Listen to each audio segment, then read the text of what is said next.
හරි. මාව ඇහෙනවද පැහැදිලිව? මාව ඇහෙනවද ළමයි පැහැදිලිව? ඔව් ඔව් ටීචර්. ටීචර්.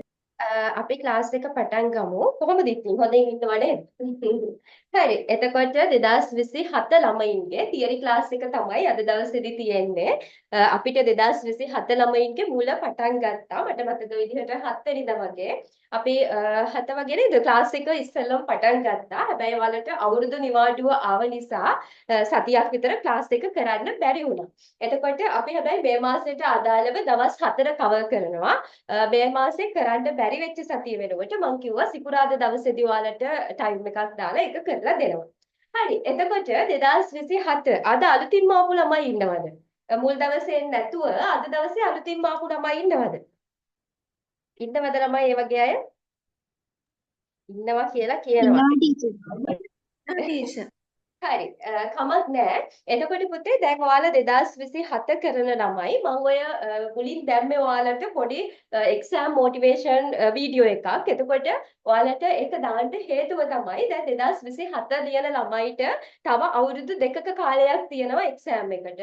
එතකොට හැබැයි තව අවුරුදු දෙකක කාලයක් තිබ්බට හොඳට මතක තියාගන්න ඔය අවුරුදු දෙක ගෙවිලා යනවා ඉක්මනටම ගෙවිලා යනවා. ඒ නිසා මේ අවුරුදු දෙක හරියට මහන්සි වෙලා ප්ලෑන් කරලා වැඩ කරන්න ඕන.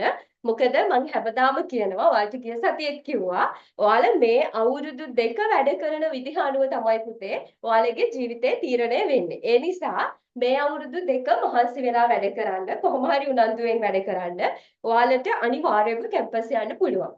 මම හැම වෙලේම කියනවා ඔයාලට ඔයාලා මොන මට්ටමේ හිටියත් කමක් නැහැ. දැන් ගොඩක් අය හිතන් ඉන්නවා මම දක්ෂ නැහැ මට බෑ මට කරගන්න බෑ මගේ O level result එක අඩු වෙයි මම එච්චර දක්ෂ නැහැ මට ගණන් බෑ ඉංග්‍රීසි බෑ කොහොම එක එක මානසිකත්වයේ ඉන්න ළමයි ඉන්නවා මොකද O level ලියලා ආපු ළමයි නිසා හැබැයි පුතේ හොඳට මතක තියාගන්න A level කියන්නේ ඔයාලගේ O level result එක මත තීරණය වෙන එක්සෑම් එකක් නෙමෙයි මොකද ඒ කියන්නේ O level subject 9ක් තියෙනවා අනිවාර්යෙන් කරන්න ඕනි subject තියෙනවා ඒ වගේනේ හැබැයි A level කියන්නේ එහෙම නෙවෙයි. ඔයාලගේ මොන රිසල්ට් එක තිබ්බත්, ඒ කියන්නේ O level ඔයාලා මොන මට්ටමේ හිටියත්, අඩුම ඔයාලා බිඳුවෙන් පටන් ගත්තත් ඔයාලට A3කට යන්න පුළුවන් එක්සෑම් එකක් තමයි A level කියලා කියන්නේ. ඒ නිසා පුතේ දැන් මම ඕවා කියනකොට ඔයාලට හිතෙන්න පුළුවන් ඕවා ඇත්තට ගණන් ගන්න නැති වෙන්න පුළුවන්. හැබැයි හොඳට මතක තියාගන්න ඔය අවුරුදු දෙක තමයි ඔයාලගේ ජීවිතේ තීරණාත්මකම කාලේ. ඒ නිසා මේ අවුරුදු දෙක මොන දේ තිබ්බත් කමක් නැහැ. අංක 1 තියාගන්න පුතේ ඉගෙන ගන්නවා කියන එකට. මොකද ඔයාලා මේ අවුරුදු දෙක වැඩ කරන විදිහ අනුව තමයි තීරණය වෙන්නේ. ඔයා කොහොමද මොන තත්යකට යනවද? ඔයා ටීචර් කෙනෙක් වෙනවද? ඔයා ප්‍රින්සිපල් කෙනෙක් වෙනවද? එහෙම නැත්නම් ඔයා පරිපාලන එක්සෑම් එකේ ඉහළටම යනවද? ඒ හැම එකක්ම තීරණය වෙන්නේ පුතේ මේ අවුරුදු දෙක මත. ඒ නිසා දැන් පරිපාලන ලියලා විධායක අංශයේ ඉහළ රැකියාවක් කරනවද ලෙක්චර් කෙනෙක් වෙනවද ලෝ ෆැකල්ටි යනවද ලෝයර් කෙනෙක් වෙනවද නැත්නම් ඔය පොඩි ගවර්න්මන්ට් ෆැක්ටරි එක හරි නිකන් ඉන්නවද නැත්නම් ඔය වැඩ කරනවද ගෙදරට වෙලා ඉන්නවද ඔය හැම එකක්ම තීරණය වෙන්නේ මේ එක්සෑම් එක මත ඒ නිසා මේ අවුරුදු දෙක මහන්සි වෙන්න පුතේ ලොකු දෙයක් නෑ මම මේක මුල ඉඳලම කියන්නේ දැන් ඔයාලට එක්සෑම් එක කටමුලින්ද තියලා කිව්වොත් මම කියන්නේ එක්සෑම් එකට මාස දෙක තුනකට කලින් කිව්වොත් ඔයාලට මේක කරගන්න බෑ හැබැයි දැන් ඔයාලට අවුරුදු දෙකක් කල් තියෙනවනේ. ඒ නිසා මේ අවුරුදු දෙක හරියට වැඩ කරන්න. එහෙම කියලා පොත අතේ තියාගෙන හැම වෙලේම පාඩම් කර කර එහෙම ඉන්න කියනව නෙවෙයි. දැන් ඔයාලා සබ්ජෙක්ට් තුනක් කරනවනේ. ඒ සබ්ජෙක්ට් තුන පුතේ මේ සතියේ දෙන වැඩ ටික මේ සතියේ කියලා දෙන ටික මේ සතියේම ඉවර කරගන්න. එච්චරයි කරන්න ඕන. එහෙම කරගත්තොත් ඔයාලට කැම්පස් යන්න බැරි කමක් නැහැ. ඒ නිසා මේ කැම්පස් යනවා කියන එක ලෝ ෆැකල්ටි තේරෙනවා කියන එක හොඳ රෑන්ක් එකක් ගන්නවා කියන එක අරුම පුදුම දෙයක් නෙවෙයි. ඒක තියෙන්නේ ඔයාලගේ අතේ. හැබැයි ඔයාලා මහන්සි වුණොත් ඔයාලා හරියට වැඩ කරොත් තමයි ඒක කරගන්න පුළුවන්. හරිද? ඒ නිසා හොඳට වැඩ ටික කරන්න, ප්ලෑන් කරලා වැඩ කරන්න. දැන් 2027 මුලම ඉන්න ළමයි නිසා ඔයාලගේ ලොකු ටාගට් එකක් තියෙන්න ඕනේ. මම කොහොම හරි ලෝ ෆැකල්ටි යනවා. මම දිස්ත්‍රික් රෑන්ක් එකක් ගන්නවා. ලංකාවෙන්ම හොඳ රෑන්ක් එකක් ගන්නවා. අන්න එහෙම ලොකු අරමුණක් තියාගෙන මේ දවස්වල වැඩ කරන්න පටන් ගන්න. හරිද? එතකොට ඒ වගේම තමයි මුලින් තියෙන උනන්දුව අවුරුදු දෙක පුරාම තියාගන්නත් ඕන. හරිද? දැන් A level කරන අයගේ ගොඩක් ප්‍රශ්නේ තමයි මුලින් හොඳට වැඩ කරනවා. හැබැයි ටික ටික යන්න කම්මැලි වෙනවා. එහෙම වෙලා බෑ. හරිද? මේකේ තියෙන විශේෂත්වය තමයි මුල ඉඳලම හරියට වැඩ කරන්න ඕන. පිළිවෙලට වැඩ කරන්න ඕන. එතකොට කිසිම ප්‍රශ්නයක් නැහැ. හරිද? ඒ නිසා අපි හරියට වැඩ ටික කරගෙන යමු. දැන් අලුතින්ම ළමයි ඉන්නවා කියපු නිසා මම ගිය සතියේ කියලා දුන්නා. හැබැයි ඒත් කමක් නැහැ. මේ පොලිටිකල් සයන්ස් කියන්නේ මොන වගේ විෂයක්ද? ක්ලාස් එක කරගෙන යන්නේ කොහොමද? ඔයාලා වැඩ කරන්න ඕන කොහොමද? අන්න ඒ දේවල් ටික මම කියලා දෙන්නම්. හරිද? අපි මේ පොලිටිකල් සයන්ස් කියන විෂය මම ගිය සතියේත් කියලා දුන්නා. මේක පුතේ ගොඩක් අමාරු සබ්ජෙක්ට් එකක් නෙවෙයි. ඒ කියන්නේ අමුතු න්‍යායවල් තියෙන, අමුතු ගණන් හැදිලි තියෙන, ඒ වගේ විෂයක් නෙවෙයි. මේක තියෙන්නේ පුතේ පාඩම් කරලා උත්තර ලියන්න පුළුවන් සබ්ජෙක්ට් එකක්. හැබැයි අර ඉතිහාසය හැම වගේ දිගට අර බෝරින් වගේත් නෑ. ඉතිහාස කතා වගේ එහෙම ලොකු දේවල් පාඩම් කරගන්නත් නෑ. මේ සබ්ජෙක්ට් එක පුතේ හරි ලේසි. ඒ වගේම ඔයා හොඳට හොයලා බලන්න. ලෝ ෆැකල්ටි සිලෙක්ට් වෙච්ච ගොඩාක් ළමයි පොලිටිකල් සයන්ස් කරලා තියෙනවා. ඒ වගේම හොඳ රෑන්ක් ගත්තු අය පොලිටිකල් සයන්ස් කියන සබ්ජෙක්ට් එක කරලා තියෙනවා. ඒකෙන් කියවෙන්නේ මේ සබ්ජෙක්ට් එක පුතේ හොඳ ඉසඩ් එකක් තියෙනවා. හරිද? හැබැයි මේකේ දෙපැත්තක් තියෙනවා. සමහර ළමයි මේකට ආස වෙනවා. සමහර ළමයිට මේක එපා වෙනවා. ඒක ඔයාලගේ අතේ තමයි තියෙන්නේ. ඒ කියන්නේ මේක ආසාවෙන් කරන්න පටන් ගත්තොත් පොලිටිකල් සයන්ස් තරම් ලේසි සබ්ජෙක්ට් එකක් නැති වෙයි. හැබැයි මේක බෝරින් වුණොත් එපා වෙයි. හරිද? ඒ නිසා ඔයාලා ආසාවෙන් වැඩ කරන්න පටන් ගන්න. මේක මාරම ලේසි. ඔයාලට කතාවක් විදිහට හරිම සරලව මතක තියාගන්න පුළුවන්. හරි ලේසි සබ්ජෙක්ට් එකක්. ඉසඩ් එකත් හොඳටම තියෙනවා. ඒ නිසා අර ගොඩක් ස්ට්‍රෙස් එකක් නැතුව හොඳට පාඩම් කරලා ඒකක් ගන්නත් පුළුවන්. අනික තමයි අර අමුතු ගණන් හැදිලි ඒ වගේ අමුතු දේවලුත් නැහැනේ. ඒ නිසා ඔයාලට පහසුවෙන්ම ඒකකට යන්න පුළුවන්. හරිද? ටිකක් පාඩම් කරන්න තියෙනවා. ඒ කියන්නේ මහා ලොකු නෙමෙයි පාඩම් කරන්න තියෙනවා. එතකොට ගණන් හැදිලි ඒ වගේ අමාරු කොටස් නැහැ. හරිද? ඒ වගේම තමයි අපි මේ ක්ලාස් එක කරගෙන යන්නේ. මම ඔයාලට එදත් කිව්වා මේක ක්ලාස් එක කරගෙන යන්න පුතේ අපි මේක දැනට අපි දාලා තියෙන්නේ සතුට දවසේ කරනවා කියලා තමයි දාලා තියෙන්නේ. සමහර විට ඒක මට වෙනස් කර ගන්න පුළුවන් වෙයි. කීප දෙනෙක් ඉල්ලීම් කරා. එතකොට පුතේ මේකේ තියරි වගේම රිවිෂන් ඒ කියන්නේ පේපර්ස් උත් අපි කරන ගමන් තමයි පුතේ ක්ලාස් එක කරගෙන යන්නේ. එතකොට තියරි වගේම ඒ පාඩමේ තියරි කොටස් ඉවර වුණාට පස්සේ ඔයාලට ඒකේ ප්‍රශ්නත් සාකච්ඡා කරනවා. හරිද? එතකොට MCQ ඒ කියන්නේ අපි හැම මාසෙම ඔයාලට ටියුට් එකක් දෙනවා ගෙදරට. ඒ කියන්නේ හැම මාසෙම ඔයාලට ටියුට් එකක් හදලා එවනවා ගෙදරට. එතකොට මේ මාසේ ඔයාලට තිබ්බේ පළවෙනි පාඩමේ තියරි කොටස් ටිකයි. ඒකෙන් අහන්න පුළුවන් ප්‍රශ්නයි තමයි දාලා පළවෙනි මාසේ ටියුට් එක හදලා තිබ්බේ. ඊළඟ මාසේ ඔයාලට පළවෙනි පාඩමට අදාළ අභ්‍යාස පොත එවනවා. ඒ වගේ හැම පාඩමකටම අදාළ ඒ කියන්නේ තියරි ඒකෙන් අහන්න පුළුවන් ප්‍රශ්න විතරක් නෙවෙයි ඔයාලට ඒ පාඩමේ කරන අර අභ්‍යාස පොතකුත් අපි එවනවා. හරිද? ඒ විදිහට තමයි අපි ක්ලාස් එක කරගෙන යන්නේ. හරිද? එතකොට ඔයාලට නෝට් එක ඕනි කෙනෙක්ට PDF එකක් අරගෙන print out ගන්නත් පුළුවන්. මේ අභ්‍යාස පොත් හරි තියරි හරි ඒක ඕනි විදිහට කරන්න පුළුවන්. නැත්නම් ඔයාලට මේක කරන්න පුළුවන් පොත ගෙදරට ගෙන්න ගන්නත් පුළුවන්. ඒක ඔයාලගේ කැමැත්ත විදිහට කරගන්න පුළුවන්. හරිද? ඒ විදිහට තමයි අපි ක්ලාස් එක කරගෙන යන්නේ. පළවෙනි දවසේ එන්න බැරි වෙච්ච කවුරු හරි ළමයෙක් ඉන්නවනම් ඔයාලා රෙකෝඩින් එක බලන්න. හරිද? එතකොට ඔයාලට මේක කිසිම ප්‍රශ්නයක් නැහැ. හොඳට තේරෙයි කොහොමද ක්ලාස් එක කරගෙන යන්නේ කියන එක. හරිද? තව ප්‍රශ්න තියෙනවද ක්ලාස් එක කොහොමද කරන්නේ? මොනවා හරි ඔයාලට ගැටලු තියෙනවා නම් මට දැන් මයික් ඔන් කරලා කියන්න. ප්‍රශ්න තියෙනවද ළමයි? ක්ලාස් එක ගැන ප්‍රශ්න තියෙනවද කාට හරි?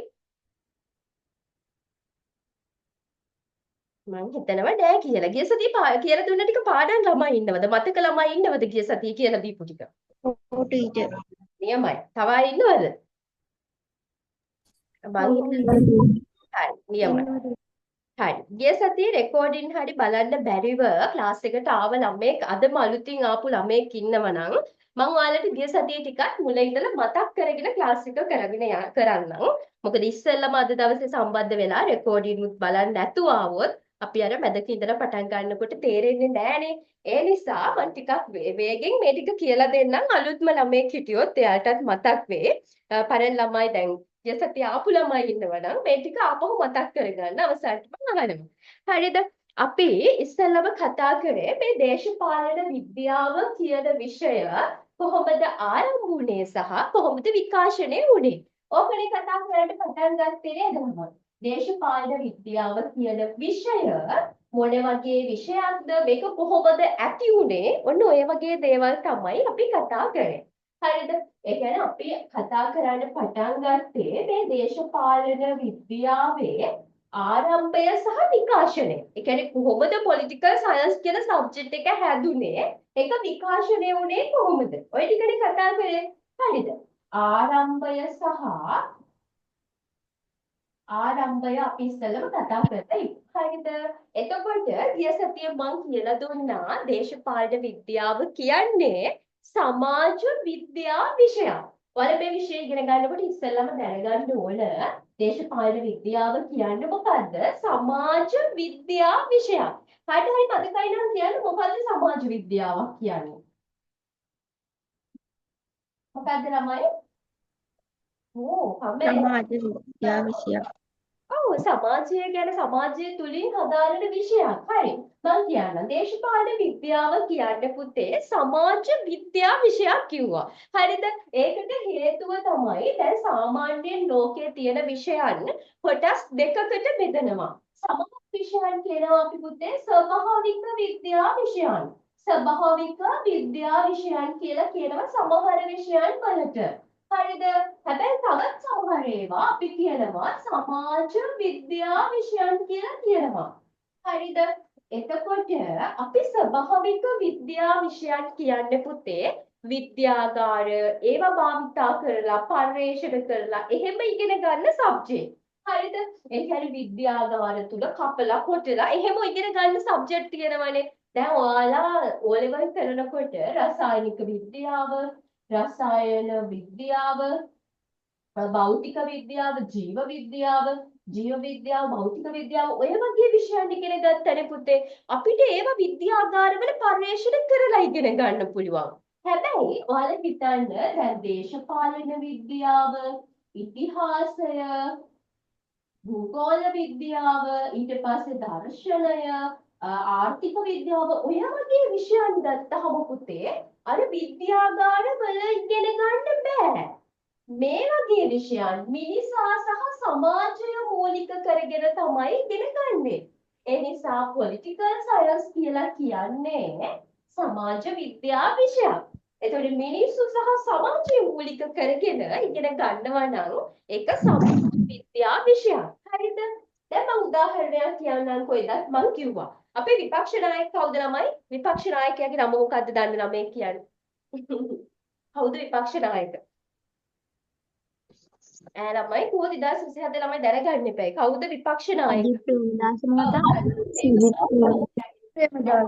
මම කියනවා සජිත් ප්‍රේමදාස මහත්තයාගේ දේශපාලන දර්ශනය ගැන ඔයාලට හිතන විදිහට නැත්නම් ඔයාලා සජිත් ප්‍රේමදාස කියන අපේ විපක්ෂ නායකතුමාගේ එයාගේ දේශපාලන පසුබිම එයාගේ දේශපාලන චර්යාව ඒ ගැන පොඩි අර රිසර්ච් එකක් කරන්න ඒ ගැන පොඩි අධ්‍යයනයක් කරන්න කියනවා. ඔයාලට පුළුවන් ද සජිත් ප්‍රේමදාසව අරන් ගිහිල්ලා විද්‍යාගාරයක් ඇතුළට දාලා කපලා කොටලා අධ්‍යයනය කරන්න බෑනේ. ඔයාලා එයා දිහා බලලා තමයි ඉගෙන ගන්නෙ. ඒ කියන්නේ ඒ සජිත් ප්‍රේමදාස කියන මනුස්සය දිහා බලලා එයා හැසිරෙන ආකාරය, එයාගේ චර්යාව, එයාගේ අතීතය ඒව දිහා බලලා තමයි ඔයාලා උත්තර ලියන්නේ. එතකොට පුතේ දේශපාලන විද්‍යාව කවදාවත් අර ඒ කියන්නේ පර්යේෂණාගාර වල ඉගෙන ගන්න බෑ. ඒ නිසා තමයි මේක සමාජ විද්‍යාවක් කියලා කියන්නේ. හරිද? ඒ කියන්නේ මිනිසා සහ සමාජය මූලික කරගෙන ඉගෙන ගන්න නිසා අපි ඒක සමාජ විද්‍යාවක් කියනවා. ඔච්චර දේවල් මතක තියාගන්න ඕනේ නෑ. ඔයාලා මතක තියාගන්න ඕනි. දේශපාලන විද්‍යාව උකලිය සමාජ විද්‍යා විෂයක්. ඉතින් මට කියන්න මතකයි නම් දේශපාලන විද්‍යාව මොන කාලෙද පුතේ ආරම්භ වුණේ? ග්‍රීක යුගයේ. ඔව්. ග්‍රීක යුගයේ. ඔව්. දේශපාලන විද්‍යාව පුතේ ආරම්භ වුණේ අපි කියනවා පැරණි ග්‍රීකයේ. හරිද? නැත්නම් ග්‍රීසියේ. එතකොට පුතේ දේශපාලන විද්‍යාව ආරම්භ වුණේ පැරණි ග්‍රීක යුගය තුල. හරිද? පැරණි ග්‍රීක යුගය තුල තමයි මේක ඇති වුණේ ක්‍රිස්තු පූර්ව 4 වෙනි සියවසේදී වගේ. ඒ කියන්නේ ක්‍රිස්තු පූර්ව ගණන් වල. හරිද? ඒ කියන්නේ ක්‍රිස්තුස් වහන්සේ ඉපදෙන්නත් කලින් ක්‍රිස්තු පූර්ව 4 වෙනි මේ සියවසේ. හරිද? ක්‍රිස්තු පූර්ව 4 වෙනි සියවසේ තමයි දේශපාලන විද්‍යාව ආරම්භ වුණේ. හරිද? ඊට මම එදා කිව්වා දේශපාලන විද්‍යාවේ පියා. කවුද පුතේ දේශපාලන විද්‍යාවේ පියා? Aristotle. ඇරිස්ටෝටල් මොන ජාතිකයේද? Greek. ඔව්. හොඳයි. පුතේ ඇරිස්ටෝටල් අපි දන්නවා හැම විෂයකටම ඒකට අදාළ පියා කියලා කෙනෙක් ඉන්නවනේ. ඒ කියන්නේ ඒකට ගොඩාක් ලොකු සේවයක් කරපු ඒක ආරම්භ කරන්න දායක වෙච්ච ප්‍රධාන චරිතයක් ඉන්නවා. අපි කිව්වොත් ඉතිහාසයේ ඩොටර්ස් ඒ වගේ එක එක විෂයන් වල පියා කියලා කෙනෙක් ඉන්නවා. පුතේ පොලිටිකල් සයන්ස් වල පියා විදිහට හඳුන්වන්නේ ඇරිස්ටෝටල්. ඇරිස්ටෝටල් කියන්නේ හොඳට මතක තියාගන්න ග්‍රීක ජාතිකයෙක්. හරිද? අපි එතකොට කරුණු කීපයක් ඉගෙන ගත්තා. දේශපාලන විද්‍යාව කලේ සමාජ විද්‍යාවක්. මේක පැරණි ග්‍රීක යුගයේ තුල ආරම්භ වුණා. දේශපාලන විද්‍යාවේ පියා ඇරිස්ටෝටල්. එයා ග්‍රීක ජාතිකයෙක්. ඇරිස්ටෝටල් පොඩි කතාවක් කිව්වා. මතකයිද ඔයාලට? ඇරිස්ටෝටල් කියපු කතාව මතකද කාට හරි? සමාජ විද්‍යාව අතරින්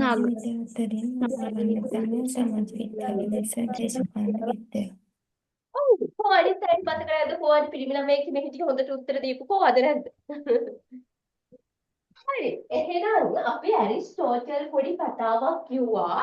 ඇරිස්ටෝටල් කියපු කතාව තමයි සියලුම සමාජ විද්‍යා විෂයන් අතරින් අග්‍රගණ්‍යතම සමාජ විද්‍යාව දේශපාලන විද්‍යාව වේ කියලා කිව්වා. හරිද? ඇරිස්ටෝටල් තමයි දේශපාලන විද්‍යාවේ පියා. එතකොට එයා කිව්වා සියලුම සමාජ විද්‍යා අතරින්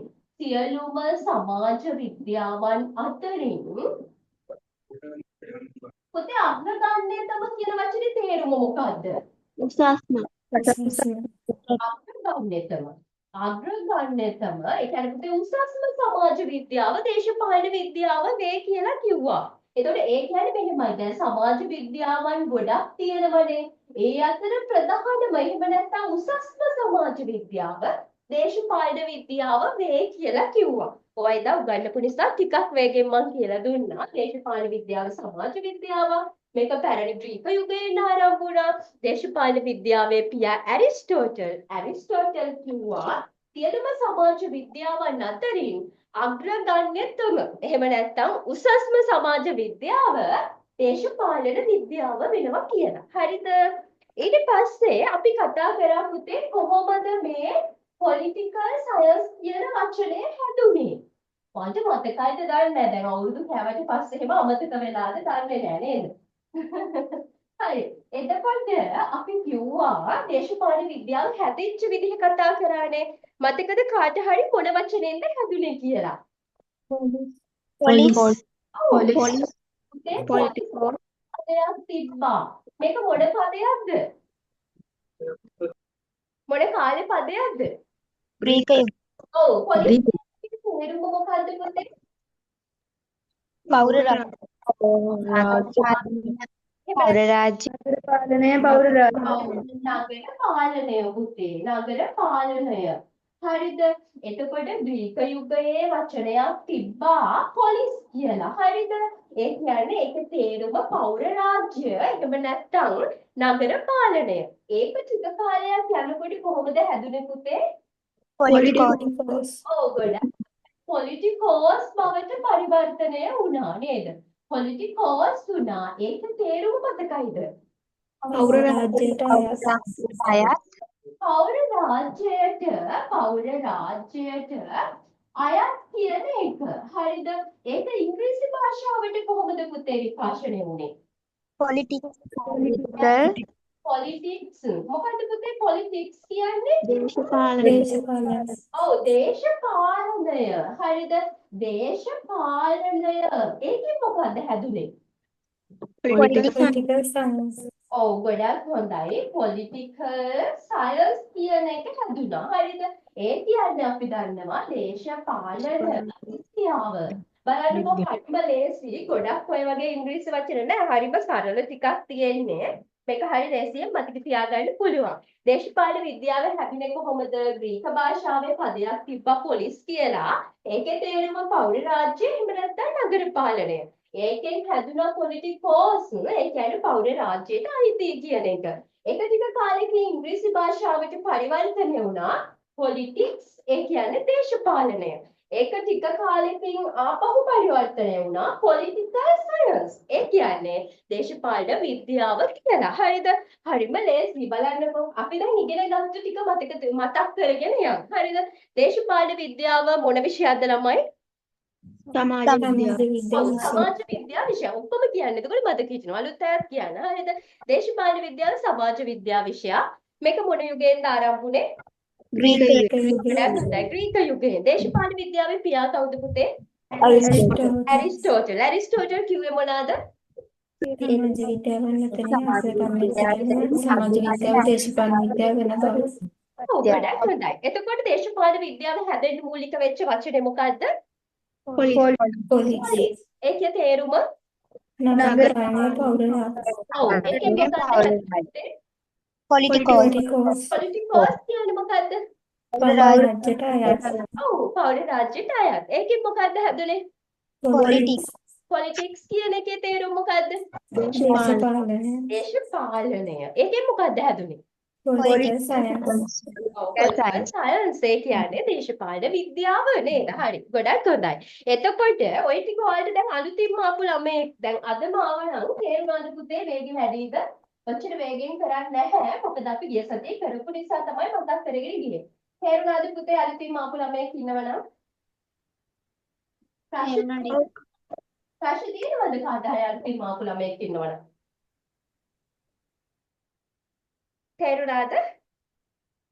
තේරුණා ටීචර්. අපි CR book එකක නේද ටීචර් ලියන්න ඕනි? ඔව් පුතේ. ඔව් CR book එකක තමයි ලියන්න ඕන. එතකොට CR පොතක් තියාගන්න පුතේ පිටු 160ක එහෙම නැත්නම් 200ක පොතක් තියාගන්න. හරිද? මොකද මේක මම ඔයාලට නෝට් එක ගෙදරට එව්වට බෑ. ඔයාලා ලස්සනට නෝට් එක පොතේ ලියාගන්නම ඕනි. එහෙම නැත්නම් වැඩක් නෑ. මොකද අපි අර ටයිප් කරපු අකුරු ගොඩක් දිහා බලාගෙන පාඩම් කරනවට වැඩිය ඔයාලා ලස්සනට මේක highlight කරලා එහෙම ලියාගත්තට පස්සේ තමයි ඒක ගොඩක් වටින්නේ. ඒ නිසා මොකද ඔයාලගේ අත් අකුරින් පාඩම් කරනකොට හොඳටම මතක හිටිනවා. ඒ නිසා හරිද? මේක දැම්ම ලියාගන්න ඕනේ. මම නෝට් එක ලියන්න දෙනකොට ලිව්වම හරි. හරි. අපි බලමු දැන් දේශපාලන විද්‍යාව ආරම්භ වුණේ කොහොමද කියලා දන්නවනේ. ඊට පස්සේ අපි බලන්න ඕනේ මේක විකාශනය වුණේ කොහොමද? ඒක දේශපාලන විද්‍යාව විකාශනය වුණේ කොහොමද? ඒක තමයි අපි දැනගන්න ඕනේ. හරිද? අපි කලිමුත් කතා කරා දේශපාලන විද්‍යාවේ ආරම්භය මොන යුගයේද පුතේ සිද්ධ වුණේ?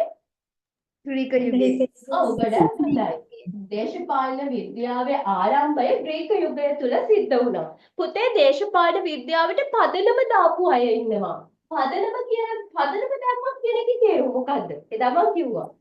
Socrates, Aristotle, Plato. Plato Socrates.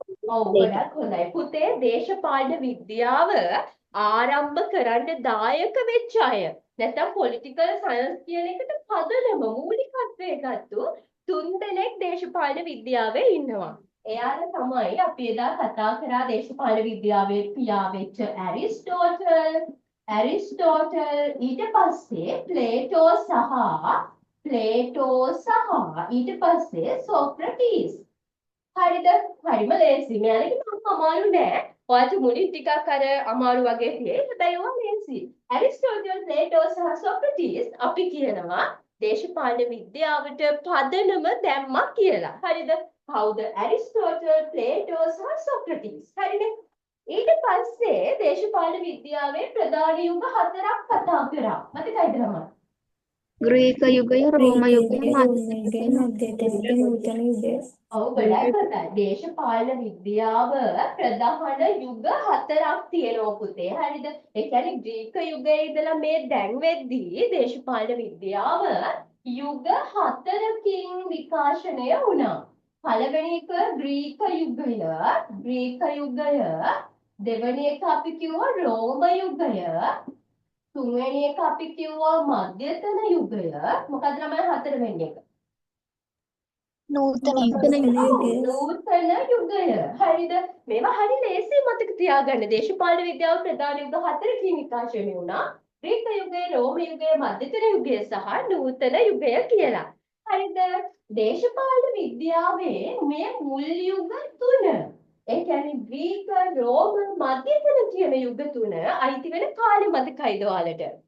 පුරාජෝතිය ආත්‍රාංශ සියවසේ සිට 15 වෙනි සියවස ගොඩක් දක්වා හොඳයි. ක්‍රිස්තුපූර්ව 4 වෙනි සියවසේ ඉඳලා 15 වෙනි සියවස දක්වා පුතේ ග්‍රීක රෝම මධ්‍යතන කියන යුගවලට අයිති වෙනවා. හරිද? ක්‍රිස්තුපූර්ව 4 වෙනි සියවසේ ඉඳලා 15 වෙනි සියවස දක්වා ග්‍රීක රෝම මධ්‍යතන යුගවලට අයිති වෙනවා. 15 වෙනි සියවසෙන් පස්සේ මොන කාලෙ වෙද්දිද පුතේ නූතන යුගයට අයිති වෙන්නේ? නූතන යුගය. ඔව් නූතන හරි යුගය. හොඳයි 15 වෙනි සියවසේ සිට නූතනය දක්වා දැන් විද්‍යායිති වෙනවා නූතන යුගයට හරිම ලේසි හරිද දේශපාලන විද්‍යාව ප්‍රධාන යුග 4යි ග්‍රීක රෝම මධ්‍යතන නූතන පළවෙනි යුග 3 ක්‍රිස්තුපූර්ව 4 වෙනි සියවසේ ඉඳලා 15 වෙනි සියවස දක්වා ඊට පස්සේ නූතන යුගය 15 ඉඳලා දැන් විද්‍යායිති වෙනවා හරිද? එතකොට ඔය ටික මං හිතනවා ඔයාලට හරිම ලේසි මතක ඇති හැමෝටම කියලා හිතනවා. දේශපාලන විද්‍යාව සමාජ විද්‍යාවක් මේක පැරණිම සමාජ විද්‍යාවක් කියන්නත් පුළුවන්. දේශපාලන විද්‍යාවේ ඇරිස්ටෝටල් කියලා තියෙනවා. සියලුම සමාජ විද්‍යාවන්ගෙන් අග්‍රගණ්‍යතම එහෙම නැත්නම් උසස්ම සමාජ විද්‍යාව දේශපාලන විද්‍යාව වේ කියලා.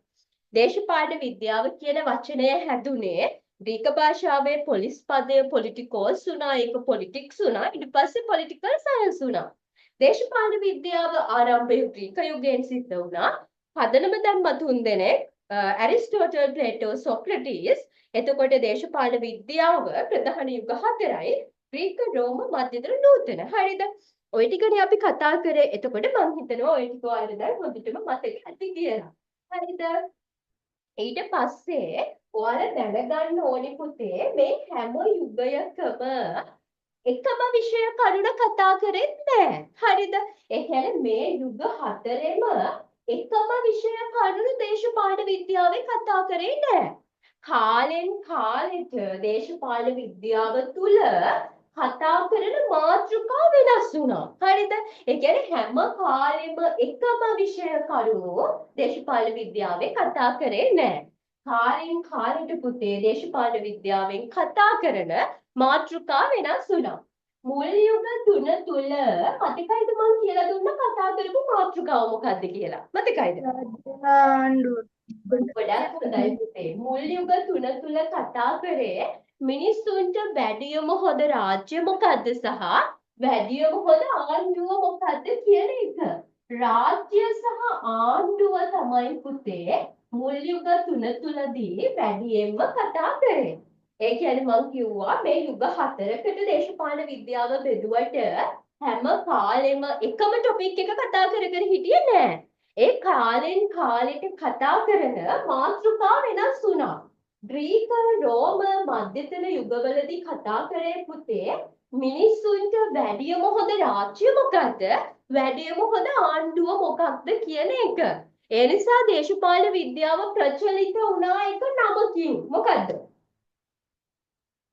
රාජ්‍ය සහ ආණ්ඩුව පිළිබඳව හදාරන විෂය විදිහට දේශපාලන විද්‍යාව ගොඩක් ජනප්‍රිය වුණා. හරිද? ඒකත් දැනගන්න ඕනි. ඔතනට නේද ගිය සතියේ මම කතා කරේ පුතේ. ඔව් ටීචර්. හරි. ඒ ටික දැන් ඔයාලා මේ ටික දැන් හොඳට මතක තියාගන්න ඔයාලට ක්ලාස් එකේ උගන්වන ඒවා කොහේ හරි අපහැදිලි තැනක් තිබුණොත් තේරෙන්නේ නැති තැනක් තිබ්බොත් කිසිම දෙයකට බය වෙන්න එපා. ඔයාලා මයික් ඔන් කරලා ප්‍රශ්න තියෙනවා නම් අහන්න. හරිද? මොකද ඒකට හේතුව තමයි ඔයාලා තාම අලුත් අයනේ. ඔයාලා ඒ කියන්නේ දේශපාලන විද්‍යාව මේ 12 13 ඉගෙනගෙන ඉවර වෙද්දිම ඔයාලා මේකට අලුත් ළමයි. එතකොට ඔයාලට තේරෙන්නේ නැති එකක් තිබ්බොත් එකපාරක් තේරෙන්නේ නැත්නම් මිස් මට ආයෙ පාරක් කියලා දෙන්න කියලා කියන්න. කිසිම ප්‍රශ්නයක් නැහැ. chat එකට දානවට වඩා මයික් ඔන් කරලා කියන එක හොඳයි. මොකද chat එක බැලෙනවා අඩුයි කියලා දෙනකොට. ඒ නිසා ඔයාලට ප්‍රශ්නයක් තිබ්බොත් තේරෙන්නේ නැති තැනක් තිබ්බොත් ඔයාලා ආයෙ කියලා දෙන්න කියලා අහන්න. ඒක කිසිම ප්‍රශ්නයක් නෑ. හරිද? මොකද ඔයාලා මේක ඉගෙන ගන්න ඕනි 100%ක් හරියට ඉගෙන ගන්න ඕනි. ඔයාලට තේරෙන විදිහට ඉගෙන ගන්න ඕනි. පොඩි කරුණක්වත් අපහැදිලි තැනක් තියාගන්න එපා. හරිද? ඒකත් මතක තියාගන්න. නැත්නම් ඔයාලට තේරෙන්නේ නැතුව බොරුවට තේරුණා වගේ ගිහිල්ලා වැඩක් නෑනේ නේද? ඒ නිසා හරියටම තේරෙන විදිහටම ඉගෙන ගන්න ඕන. හරිද? හරි. එතකොට වහිනවද ළමයි නෑ? අද වහින්නේ නෑ නේද? වැස්සද? ඔයාලට නෑ. හරි. ඔයාලා ඉන්නවද කොහෙද මොනරාගල පැත්තේ ඉන්න ළමයි ඉන්නවද? බිබිලා මොනරාගල පැත්තේ ඉන්න ළමයි ඉන්නවද? මොනරාගල හිටියා නේද 2027 බැච් එකේ? නැද්ද? ඉන්නවා. අද යන්න වුණා මේ අද යන්න වුණා මොනරාගල බිබිල යන්න වුණා මලගයක් වෙලා ගිහිල්ලා ඊයේ හවස ගිහිල්ලා අද මාව හරිම මහන්සි ටිකක්. දැන් ඔයාලේ ක්ලාස් එකක් තියෙනවා 25 ක්ලාස් එකක් තියෙනවා. ඒ නිසා ඊයේ පාන්දර වගේ ගියා. අද දෙම්ම ආයේ පාන්දර ආවා. නෑ ඊයේ හවස ඔව් පාන්දර ගිහිල්ලා අද පාන්දර ආවා. 6ක් වගේ වුණා හයිවේ එකෙන් දාලා එන්න. හරි 12 13 කීයක් තියෙනවද කියලා අහනවා පුතේ පාඩම් 15යි තියෙන්නේ 12 13 කියලා දෙකටම හරි ලේසි අමාරු නෑ පොලිටිකල් කියන්නේ මානව ලේසි සබ්ජෙක්ට් එකක් මේ අවුරුදු දෙකටම තියෙන්නේ පාඩම් 15යි ඒ නිසා හරි ලේසි හැබැයි තියෙන පාඩම් ටිකක් දිගට තියෙනවා ඒ කියන්නේ සමහර පාඩම් චූටි සමහර පාඩම් ටිකක් ලොකුවට තියෙනවා කොහොම හරි පාඩම් 15යි තියෙන්නේ හරිද හරි. එතකොට අපි ඊළඟ ටිකත් මතක් කරගෙන යමු. හරිද? ඊළඟ ටිකත් අපි මතක් කරගෙන යමු. එතකොට අපි ඊට පස්සේ දැන් අපි ඉගෙන ගත්තා යුග 4යි. යුග 4 එකම මාතෘකා කතා කරන්නේ නැහැ. එක එක කාලෙට විවිධ මාතෘකා කතා කරනවා. හරිද? එතකොට මුල් යුගවලදී කතා කරේ පුතේ රාජ්‍යයි ආණ්ඩුවයි ගැන. රාජ්‍ය කොහොමද ඇති වුනේ? රාජ්‍ය විකාශනය වුනේ කොහොමද? රාජ්‍යයි මිනිස්සුයි අතර තියෙන සම්බන්ධය මොන වගේද? එතකොට රාජ්‍යයේ කාර්යභාරය මොන වගේද? රාජ්‍යයට මිනිස්සුන්ට එරෙහි වෙන්න පුළුවන්ද? ආණ්ඩු වර්ග මොනවාද? ඔය වගේ විවිධ මාතෘකා දේශපාලන විද්‍යාව තුල කතා කරා පුතේ මුල් යුග 3 තුල. හරිද? එතකොට මේක ඔප්පු කරන්නත් ක්‍රමයක් තියෙන්න එපයි පුතේ. ඒ කියන්නේ රාජ්‍යයයි ආණ්ඩුවයි ගැන මුල් යුගවලදී කතා කරා කිව්වා. ග්‍රීක රෝම මධ්‍යතන යුගවල අපි කිව්වා රාජ්‍ය සහ ආණ්ඩුව ගැන කතා කරා කියලා කිව්වනේ. හැබැයි එහෙම කියලා විතරක් බෑ. මේක අපි ඔප්පු කරන්න පුළුවන් වෙන්න ඕනේ. හරිද? ඒ කියන්නේ මුල් යුගවලදී රාජ්‍ය සහ ආණ්ඩුව ගැන කතා කරා කියන එක ඔප්පු කරන්න අපිට නිර්වචන 3ක් තියෙනවා. හරිද? මේක පුළුවන් ළමයෙක් ඉන්නව නම් මේ කියලා දෙනකොටම මතක තියාගන්න පාඩම් කරගන්න. හරිද? ඔන්න පළවෙනි නිර්වචනය තමයි රේමන් ජී ගෙටල් කියලා කෙනෙක් හිටියා. හරිද? රේමන් ජී ගෙටල් කිව්වා දේශපාලන විද්‍යාව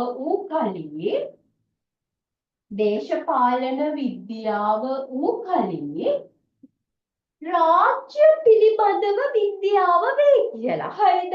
මොකද කිව්වේ රාජ්‍යය පිළිබඳ විද්‍යාව වේ කිව්වා. කවුද පුතේ එහෙම කිව්වේ? මතකයි නම් කියන්න කවුද කිව්වේ? ඔව් ගොඩක් හොඳයි. රේමන් ජී ගෙටල්. හරිද? රේමන් ජී ගෙටල්. මෙයා කිව්වා දේශපාලන විද්‍යාව වූ කලී රාජ්‍ය පිළිබඳ විද්‍යාව වේ කියලා. මේක දැම්ම මතක තියාගන්න කොහොමද කිව්වේ? දේශපාලන විද්‍යාව වූ කලී රාජ්‍ය පිළිබඳ විද්‍යාව වේ. කිව්වේ රේමන් ජී ගෙටල්. හරිද? රේමන් ජී ගෙටල් කිව්වා දේශපාලන විද්‍යාව වූ කලී රාජ්‍ය පිළිබඳව විද්‍යාව වේ කියලා. එතකොට බලන්නකො රේමන් ජී ගෙටල් කියලා තියෙනවා දේශපාලන විද්‍යාව කලේ රාජ්‍ය ගැන විද්‍යාව වේ. එතකොට මේකේ තේරුම තමයි රේමන් ජී කියලා තියෙනවා දේශපාලන විද්‍යාව කියන්නේම රාජ්‍ය ගැන හදාරන විෂය කියලා. එතකොට අපිට ඔප්පු වෙනවනේ පුතේ මේකෙන් රාජ්‍ය ගැන කතා කරා කියලා නේද? එතකොට රේමන් ජී ගෙටල් කියලා තියෙනවා දේශපාලන විද්‍යාව වූ කලේ රාජ්‍ය පිළිබඳ විද්‍යාව වේ. එතකොට පුතේ මෙහෙම කියපු එකෙන් පැහැදිලි වෙනවා මේක දේශපාලන විද්‍යාව රාජ්‍ය ගැන කතා කරපු විෂය කියලා. හරිද? ඊට පස්සේ තව එක්කෙනෙක් හිටියා මහාචාර්ය ජේ.ඩබ්ලිව් ගානර් කියලා. හරිද? කවුද මහාචාර්ය ජේ.ඩබ්ලිව් ගානර්? හරිද? ගානර් කියපු කතාව තමයි දේශපාලන විද්‍යාව රාජ්‍යයෙන් ආරම්භ වී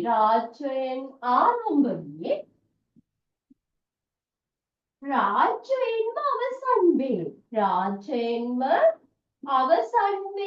අවසන් වේ කියලා කිව්වා කවුද එහෙම කිව්වේ මතකයිද? මහාචාර්ය ගානන්. ඔව් ගොඩාක් හොඳයි. මහාචාර්ය J.W. ගානර්. හරිද? අපි ගානර් කියලා ලියමුකෝ. ගානර්. එතකොට ගානර් කිව්වා දේශපාලන විද්‍යාව රාජ්‍යයෙන් ආරම්භ වෙලා රාජ්‍යයෙන්ම අවසන් වෙනවලු. ඒ කියන්නේ පුතේ පොලිටිකල් සයන්ස් කියන විෂය ඔන්න රාජ්‍ය ගැනම කතා කරනවා කියලායි කියන්නේ. රාජ්‍යයෙන් ආරම්භ වී රාජ්‍යයෙන්ම අවසන් වේ. කියන වෙන මොකුත් කතා කරන්නේ නැහැ. රාජ්‍ය ගැන විතරයි කතා කරන්නේ කියලා කිව්වා. එතකොට මේකෙමුත් තේරෙනවා පුතේ දේශපාලන විද්‍යාව කියන්නේ රාජ්‍ය ගැන කතා කරපු විෂයක් කියලා. එතකොට මේකට නිර්වචන දෙකයි. මොකද රේමන්ඩ් ජී ගෙටල් කිව්වා දේශපාලන විද්‍යාව කලී රාජ්‍ය පිළිබඳ විද්‍යාව වේ කියලා. ගානර් කිව්වා දේශපාලන විද්‍යාව රාජ්‍යයෙන් ආරම්භ වෙලා රාජ්‍යයෙන්ම අවසන් වෙනවා කියලා. හරිද? එතකොට බලන්නකො පුතේ මේ දෙකෙන් පැහැදිලි වෙනවා දේශපාලන විද්‍යාව මුල් කාලේ රාජ්‍ය ගැන කතා කරා කියලා. හරිද? මට කියන්න බලන්න රේමන්ඩ් ජී ගෙටල්ගේ නිර්වචනය මතකයි නම් කොහොමද කිව්වේ කියන්නේ? එතකොට ඔයාලට මතක හිටිනවා. කොහොමද කිව්වේ ළමයි? දේශපාලන විද්‍යාව කලී රාජ්‍ය පිළිබඳ විද්‍යාව වේ. ගානර් මොකද්ද කිව්වේ රාජ්‍ය පිළිබඳ විද්‍යාව වේ කියලාද? ගානර්ගේ නිර්වචනය මොකක්ද? දේශපාලන දේශපාලන විද්‍යාව විද්‍යාව රාජ්‍යයෙන් රාජ්‍යයෙන් ආරම්භ වී රාජ්‍යයෙන්ම අවසන් වේ. ඔව් එතකොට රේමන්ඩ් ජී ගෙටල් මොනවද කිව්වේ? දේශපාලන විද්‍යාව කලී රාජ්‍ය පිළිබඳ විද්‍යාව වේ. ඔව් නියමයි. හරි. අපි බලමු දැන් රාජ්‍ය ගැන නම් හරිනේ. හැබැයි රාජ්‍යයි ආණ්ඩුවයි ගැන විද්‍යාවනේ. අපි බලමු ආණ්ඩුව ගැන හදාරනවා කියපු එකට තියෙන නිර්වචනය මොකක්ද කියලා. හරිද? ඒකත් හරි ලේසි. දැන් ඔන්න රාජ්‍ය ගැන හදාරනවා කියලා රේමන්ඩ් ජී ගෙටල් කිව්වා. ඊට පස්සේ මහාචාර්ය ගානර් කිව්වා. හැබැයි අපි බලන්න ඕනේ ඊළඟට දේශපාලන විද්‍යාවෙන් ආණ්ඩුව ගැන හදාරනවා කියලා කිව්වේ කවුද කියලා. හරිද? ඒකට එක නිර්වචනයක් තියෙනවා මහාචාර්ය සර් ජෝන් සිලි. හරිද? මහාචාර්ය සර් ජෝන් සිලි. මෙයා කිව්වා මෙන්න මෙහෙම කතාවක්. ආර්ථික විද්‍යාව මගින්. හරිද? ධනය පිළිබඳව හදාරනවා වගේ ජීව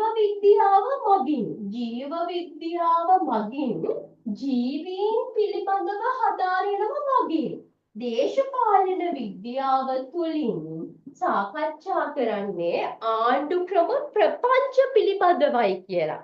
හරිද? එයා කිව්වා ආර්ථික විද්‍යාවෙන් ඉකොන් වලින් ධනය ගැන හදාරනවා වගේ ජීව විද්‍යාවෙන් ජීවීන් ගැන හදාරනවාක්සේ දේශපාලන විද්‍යාවෙන් හදාරනු ලබන්නේ ආණ්ඩු ක්‍රම ප්‍රපංච. ඒ කියන්නේ පුතේ ආණ්ඩු වර්ග කියන එක. හරිද?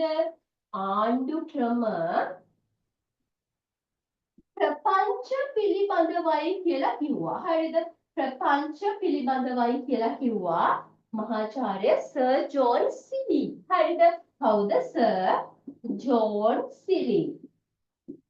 එතකොට සිලි කියපු කතාව තමයි ආර්ථික විද්‍යාවෙන් ධනය ගැන හදාරනවා වගේ ජීව විද්‍යාවෙන් ජීවීන් ගැන හදාරනවා වගේ දේශපාලන විද්‍යාවෙන් හදාරන්නේ ආණ්ඩු ක්‍රම ප්‍රපංච පිළිබඳවයි.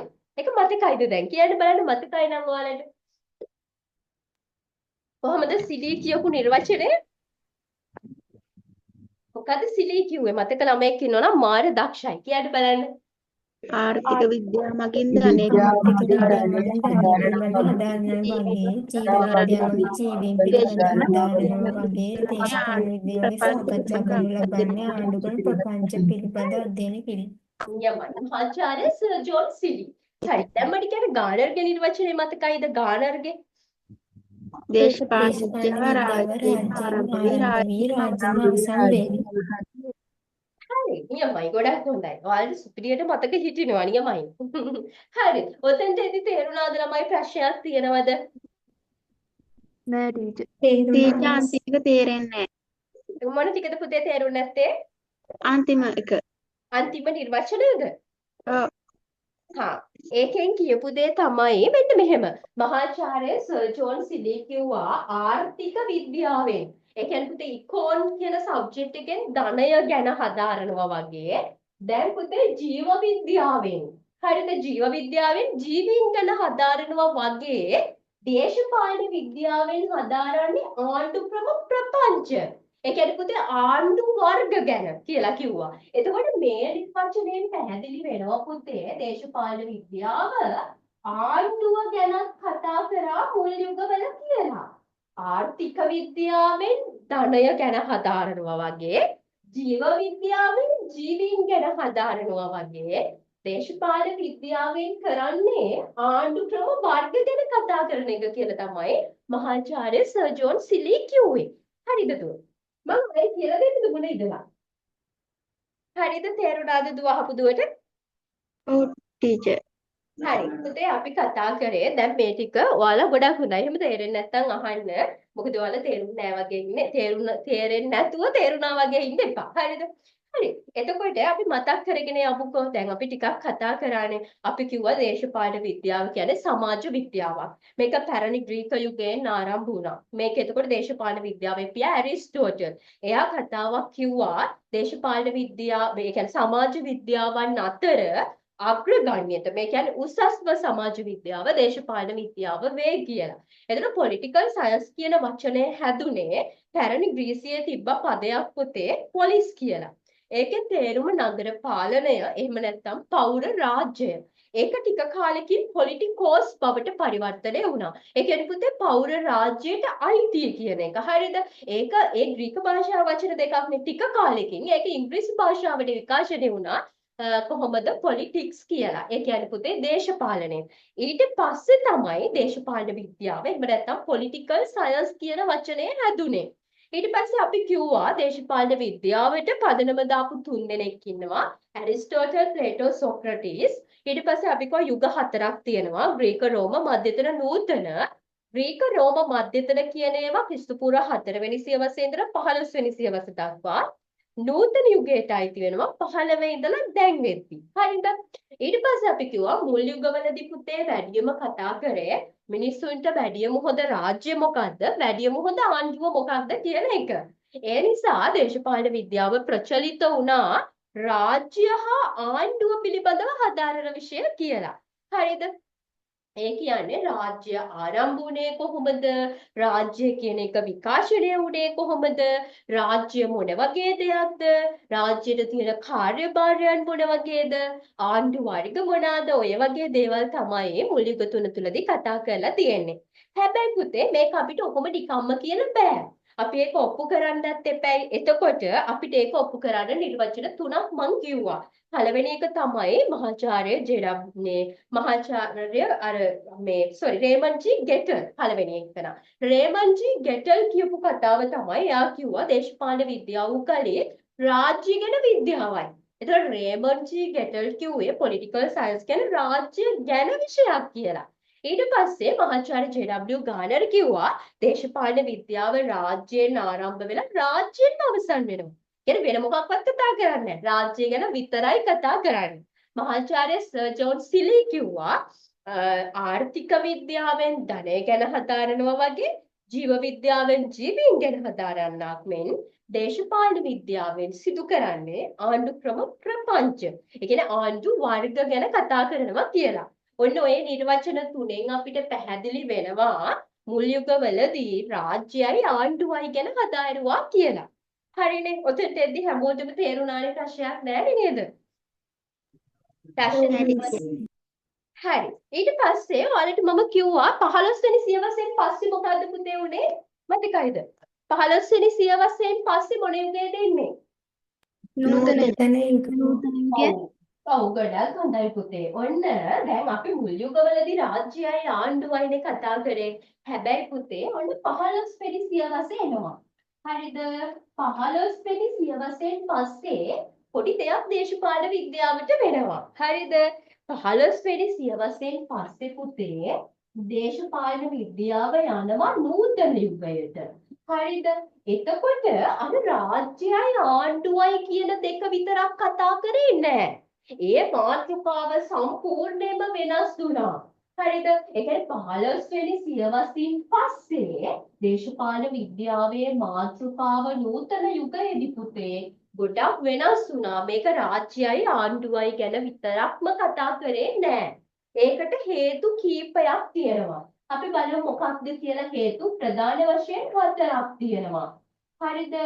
ඒ කියන්නේ 15 වෙනි සියවසෙන් පස්සේ ජාතික රාජ්‍ය ආරම්භ වුණා. දැන් ඔයාලා හිතන්න යන්න ඕනේ නැහැ ජාතික රාජ්‍ය කියන්නේ මොනවාද කියලා. ඉස්සරහට අපි පාඩම් වල ඒවා ඉගෙන ගන්නවා. හරිද? එච්චර ගැඹුරට යන්න ඕනේ නැහැ. ජාතික රාජ්‍ය ආරම්භ වුණා. ඔයාලට ගොඩක් ලොකු කුතුහලයක් තියෙනවා නම් මම කියන්නම්. ජාතික රාජ්‍ය කියන්නේ එක රටක එක ජාතියක් කියන සංකල්පය මත රටවල් ඇති වුණා. ඒක එච්චර ගැඹුරට යන්න ඕනේ නැහැ. හරිද? ජාතික රාජ්‍ය ක්‍රමය ආරම්භ වුණා පුතේ 15 වෙනි සියවසෙන් පස්සේ. නව ආණ්ඩු ක්‍රම ආකෘති. ඒ කියන්නේ අලුත් ආණ්ඩු වර්ග ඇති වුණා. හරිද? නව ආණ්ඩු ක්‍රම ආකෘතිත් ඇති වුණා. හරිද? ඒ විතරක් නෙවෙයි පුතේ අලුත් අධ්‍යයන ක්‍රම. ඒ කියන්නේ දේශපාලන විද්‍යාව හදාරන්න අලුත් ක්‍රම ඇති වුණා. හරිද? නව අධ්‍යයන ක්‍රම ඇති වුණා. හරිද? ඒ විතරකුත් නෙවෙයි අනිත් විෂයන් ඉගෙන ගත්තු ඒ වගේ ප්‍රතිඵල. හරිද? ඒ කියන්නේ අනිත් සමාජ හා ස්වභාවික විද්‍යාවන් අධ්‍යයනයෙන් ලැබුණු ප්‍රතිඵල. මෙන්න මේ හේතු නිසා පුතේ දේශපාලන විද්‍යාවේ මාතෘකාව 15 වෙනි සියවසෙන් පස්සේ සම්පූර්ණයෙන්ම වෙනස් වුණා පුතේ. බලය පිළිබඳව හැදෑරීම කියලා. මම මේක ආයෙ කියලා දෙන්නම්කො පොඩි කතාවක් මේකේ තියෙන්නේ. හරිද? ලොකුවට හිතන්න යන්න එපා. ඔන්න 15 වෙනි සියවසෙන් පස්සේ නූතන යුගය එනවනේ පුතේ. එතකොට නූතන යුගයේදී දේශපාලන විද්‍යාවේ මාතෘකාව සම්පූර්ණයෙන්ම වෙනස් වුණා. රාජ්‍යයයි ආණ්ඩුවයි කියන සංකල්ප දෙක නෙවෙයි කතා කරේ. බලය කියන සංකල්පය ගැන. ඒකට හේතු කීපයක් තිබුණා. ජාතික රාජ්‍ය ක්‍රමය ආරම්භය සිද්ධ වුණා. නව ආණ්ඩු ක්‍රම ආකෘති ඇති වුණා. අලුත් අධ්‍යයන ක්‍රම ඇති වුණා. අනිත් විෂයන් ඉගෙන ගැනීමේ ප්‍රතිඵල. ඔන්න ඔය හතර නිසා දේශපාලන විද්‍යාවේ පුතේ ප්‍රධානම මාතෘකාව 15 වෙනි සියවසින් පස්සේ නූතන යුගය තුල බලය පිළිබඳව හැදෑරීම බවට පත් වුණා. හරිද? මොකද ලොකු දෙයක් නැහැ. ඔන්න 15 වෙනි සියවසෙන් පස්සේ නූතන යුගය ආවා. ඒ යුගයේ විවිධ දේවල් ඇති වුණා. ජාතික රාජ්‍ය ආරම්භ වෙලා, අලුත් ආණ්ඩු ක්‍රම ආකෘති ඇති වෙලා, අලුත් අධ්‍යයන ක්‍රම ඇති වෙලා, අනිකුත් ස්වභාවික හා සමාජ විද්‍යා විෂයන් ඉගෙන ගැනීමෙන් ඇතිවෙච්ච ප්‍රතිඵල. ඔන්න ඔය හතර නිසා දේශපාලන විද්‍යාවේ මාතෘකාව බලය කියන සංකල්පයට ගියා. ඒ කියන්නේ බලය පිළිබඳව හැදෑරීම කියන සංකල්පයට ආවා. හරිද? ඔතන තේරුණාද පුතේ ওই කාරණේ ඔයාලට? මේ කාරණේ හරි කාට හරි තේරෙන්නේ නැත්නම් කියන්න බලන්න මම ආයෙ කියලා දෙන්නම්. තේරුණාද? තේරුණා ටීචර්. හරි. එතකොට තව පොඩි හරි තේරෙන්නේ නැත්නම් මට කියන්න මම ආයෙ කියලා දෙන්නම්. හරිද? එතකොට ඔයාලට තව පොඩි කාරණයක් දැනගන්න ඕන. දැන් නූතන යුගයේ එතකොට ප්‍රධාන මාතෘකාව මොකක් බවටද පුතේ පත් උනේ? බලය. ඔව් ගොඩක් හොඳයි බලය. හරිද? ඔන්න එතකොට මේකත් ඔයාලා මතක තියාගන්න ඕනේ. හරිද පුතේ? එතකොට ඔන්න ඊට පස්සේ ඔන්න දේශපාලන විද්‍යාවේ ප්‍රධාන මාතෘකාව බලය. දේශපාලන විද්‍යාව කියන්නේ බලයට කරන අරගලයක් කියලා මිනිස්සු කියන්න පටන් ගත්තා. ඒ කියන්නේ දේශපාලන විද්‍යාව කියන්නේ වෙන දෙයක් නෙවෙයි බලයට කරන අරගලයක්. රණ්ඩුවක් වගේ එකක් කියලා ගොඩක් අය කියන්න පටන් ගත්තා. හරිද? ඔන්න මේ කාලෙදී 1513 හරිද 1513 දී බිහි වුණා නූතන දේශපාලන විද්‍යාවේ පියා. එතකොට කවුද පුතේ දේශපාලන විද්‍යාවේ පියා? ඇරිස්ටෝටල්. ඔව් 1513 දී අපි හඳුන්වනවා නූතන දේශපාලන විද්‍යාවේ පියා. නූතන දේශපාලන විද්‍යාවේ පියා කියලා හඳුන්වන නිකොලොයි මැකියාවෙලි. හරිද? ඒ කියන්නේ නූතන දේශපාලන විද්‍යාවේ පියා විදිහට හඳුන්වන නිකොලොයි මැකියාවලි. හරිද? මැකියාවලි. මේ නම් පුතේ මතක තියාගන්න. හරිද? නිකොලොයි මැකියාවලි. ලොකු අමාරුවක් නෑ. හරිද? නූතන දේශපාලන විද්‍යාවේ පියා විදිහට හඳුන්වන නිකොලොයි මැකියාවලි විසින් පුතේ පොතක් රචනා කරා. හරිද? පොතක් ලිව්වා. ඔන්න නූතන දේශපාලන විද්‍යාවේ පියා ඔන්න ඉන්නවා කවුද? නිකොලොයි මැකියාවලි. මෙයා ලිව්වා පුතේ පොතක්. ඒකේ නම තමයි කුමාරයා. හරිද? කුමාරයා කියලා. මේක ඉංග්‍රීසි භාෂාවෙන් කිව්වොත් prince the prince කියලා කියනවා. කුමාරයාට prince කියලානේ කියන්නේ. එතකොට ඉංග්‍රීසියෙන් කිව්වොත් prince කියලා තමයි කියන්නේ. එතකොට පුතේ කොහොම හරි නූතන දේශපාලන විද්‍යාවේ පියා නිකොලොයි මැකියාවලි 1513 පොතක් ලිව්වා කුමාරයා කියලා. මේ පොතට තව නමක් කියනවා පුතේ ඉංග්‍රීසි භාෂාවෙන් නම් prince නැත්තම් අපි කියනවා බල දේශපාලනයේ අත්පොත. හරිද? මේ පොතට කියන්නේ පුතේ බල දේශපාලනයේ අත්පොත කියලා. හරිද? මෙන්න මේ පොත ලියුවට පස්සේ තමයි පුතේ වැඩියම දේශපාලන විද්‍යාව බලය ගැනම කතා කරනවා කියලා කිව්වේ. හරිද? මම ආයෙත් කියන්නම් ඔන්න නූතන දේශපාලන විද්‍යාවේ පියා නිකොලොයි මැකියාවලි. එයා පොතක් ලිව්වා 1513 දී කුමාරයා කියලා. ඒකට අපි කියනවා බල දේශපාලනයේ අත්පොත කියලා. හරිද? ඒකෙදි මෙයා පොඩි කතාවක් කිව්වා. මෙයා කිව්වා පුතේ රාජ්‍යය කියන්නේ. හරිද? ඔන්න රාජ්‍ය තියෙනවා. රාජ්‍ය කියන්නේ පුතේ බලය පදනම් කරගෙන ඇති වෙලා තියෙන ආයතනයක් කිව්වා. රාජ්‍ය කියන්නේ බලය පදනම් කරගෙන ඇති වෙලා තියෙන ආයතනයක් කියලා නිකොලොයි මැකියාවලි කිව්වා. ඒ කියන්නේ රාජ්‍ය කියන්නේ බලය පදනම් කරගෙන ඇති වෙලා තියෙන ආයතනයක්ලු. ඒක ඇතුලේ තියෙන දේශපාලනය කියන්නේ බලයට කරන අරගලයක්. අරගලයක් කියලා කිව්වා. ඇත්තනේ පුතේ දැන් අපේ රට අපේ ශ්‍රී ලංකාව කියන රාජ්‍යය ගත්තහම පුතේ ඕක ඇතුලේ තියෙන දේශපාලනය ගැන හිතලා බලන්නකෝ. මිනිස්සු බලයට අරගල කරනවා. බලයට රණ්ඩු කරන එකනේ වෙන්නේ. දැන් ඔයාලා බලන්න සජිත් ප්‍රේමදාසලා දැන් පහුගිය කාලේ මැතිවරණ වේදිකාවේ සජිත් ප්‍රේමදාසලා ඊට පස්සේ කවුද රනිල් වික්‍රමසිංහ අනුර කුමාර දිසානායක නාමල් රාජපක්ෂ එතකොට කවුද ළමයා හාමුදුරු කෙනෙක් හිටියේ මතකයිද? කවුද හාමුදුරුවෝ? සීලය අපිට අපි සීලට කියපු හාමුදුරුවන්ගේ නම මොකද්ද මතක නැද්ද? සීලරත්න නේද? සීලරත්න හාමුදුරුවෝ. මේ කට්ටිය ඔයාලා දකින්න ඇති 2024 ජනාධිපතිවරණයේදී මාර විදිහට රණ්ඩු කරගන්නේ. මාර විදිහට මැතිවරණ වේදිකාවල අනිත් අයට බයිනවා, කෑ ගහනවා, උගුරාර නිකන් අර ගොළු වෙද්දි කෑ ගහනවා අනිත් අයට බයිනවා. ඇයි මේ කරන්නේ? බලය ලබා ගන්න කරන රණ්ඩුවක්. ඇත්තනේ. ඔය අනුර සජිත් ඊට පස්සේ රනිල් ඊට පස්සේ ඔය හැමෝම කවුද මේ නාමල් රාජපක්ෂ ඔය හැමෝම ඇයි මෙච්චර අරගල කරන්නේ? රටේ බලය ගන්න. එතකොට මෙන්න මේ නිකොලොයි මැකියාවලි කියපු කතාව හරිනේ. රාජ්‍යය කියන්නේ බලය පදනම් කරගෙන හැදිලා තියෙන දෙයක්. ඒක ඇතුලේ තියෙන දේශපාලනය කියන්නේ බලයට කරන රණ්ඩුවක්. අරගලයක් කියලා කිව්වා. ඔන්න ඕකෙන් තමයි පුතේ දේශපාලන විද්‍යාව බලය ගැන හදාරනවා කියලා ප්‍රබලව ව්‍යාප්ත උනේ. හරිද? මම ආයෙ කියන්නම්. ඔන්න 1513 දී නිකොලොයි මැකියාවලි. එයා හඳුන්වනවා නූතන දේශපාලන විද්‍යාවේ පියා කියලා. එයා පොතක් ලිව්වා මොකද්ද ළමයි? කුමාරයා. කුමාරයා. ඒකට තව නමක් කියනවා මොකද්ද? බලදේශපාලනයේ අත්පොත. ඔව්. බලදේශපාලනයේ අත්පොත. ඒකේ එයා කියපු කතාවක් තමයි දේශපාලනය කියන්නේ නෑ. රාජ්‍ය කියන්නේ බලය පදනම් කරගෙන ඇති වෙලා තියෙන දෙයක්. රාජ්‍ය කියන්නේ බලය පදනම් කරගෙන ඇති වෙලා තියෙන දෙයක්. ඒක ඇතුලේ තියෙන දේශපාලනය කියන්නේ බලයට කරන අරගලයක්. බලය ලබා ගන්න කරන අරගලයක් කියලා කිව්වා. ඊට පස්සේ මැකියාවලි කිව්වා ඕනිම දේශපාලනයක අරමුණු තුනයිලු තියෙන්නේ පුතේ. ඕනිම දේශපාලනයේ අරමුණු තුනයි තියෙන්නේ. පළවෙනි එක තමයි බලය අල්ලා ගැනීම. දෙවෙනි එක තමයි බලය තහවුරු කිරීම. තහවුරු කිරීම. හරිද? තුන්වෙනි එක බලය ව්‍යාප්ත කිරීම. ව්‍යාප්ත කිරීම. හරිනේ පුතේ.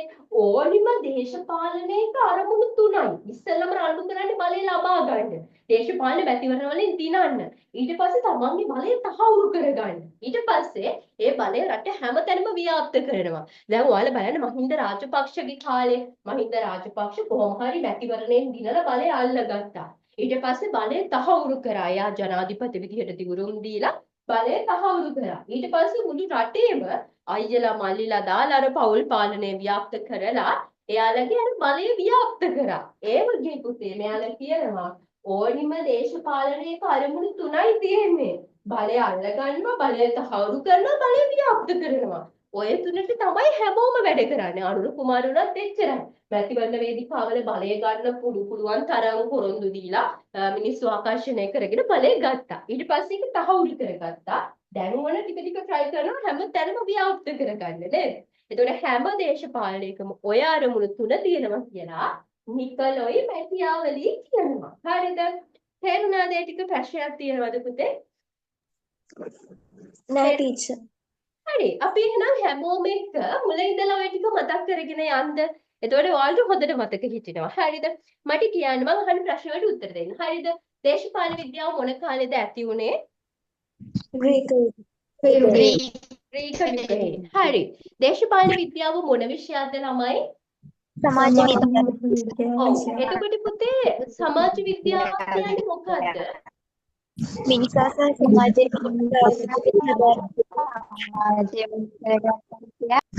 ඔව්. එතකොට පුතේ තව විෂය කාණ්ඩයක් තියෙනවා. ඒක මතකයිද? ස්වභාවික විද්‍යාව.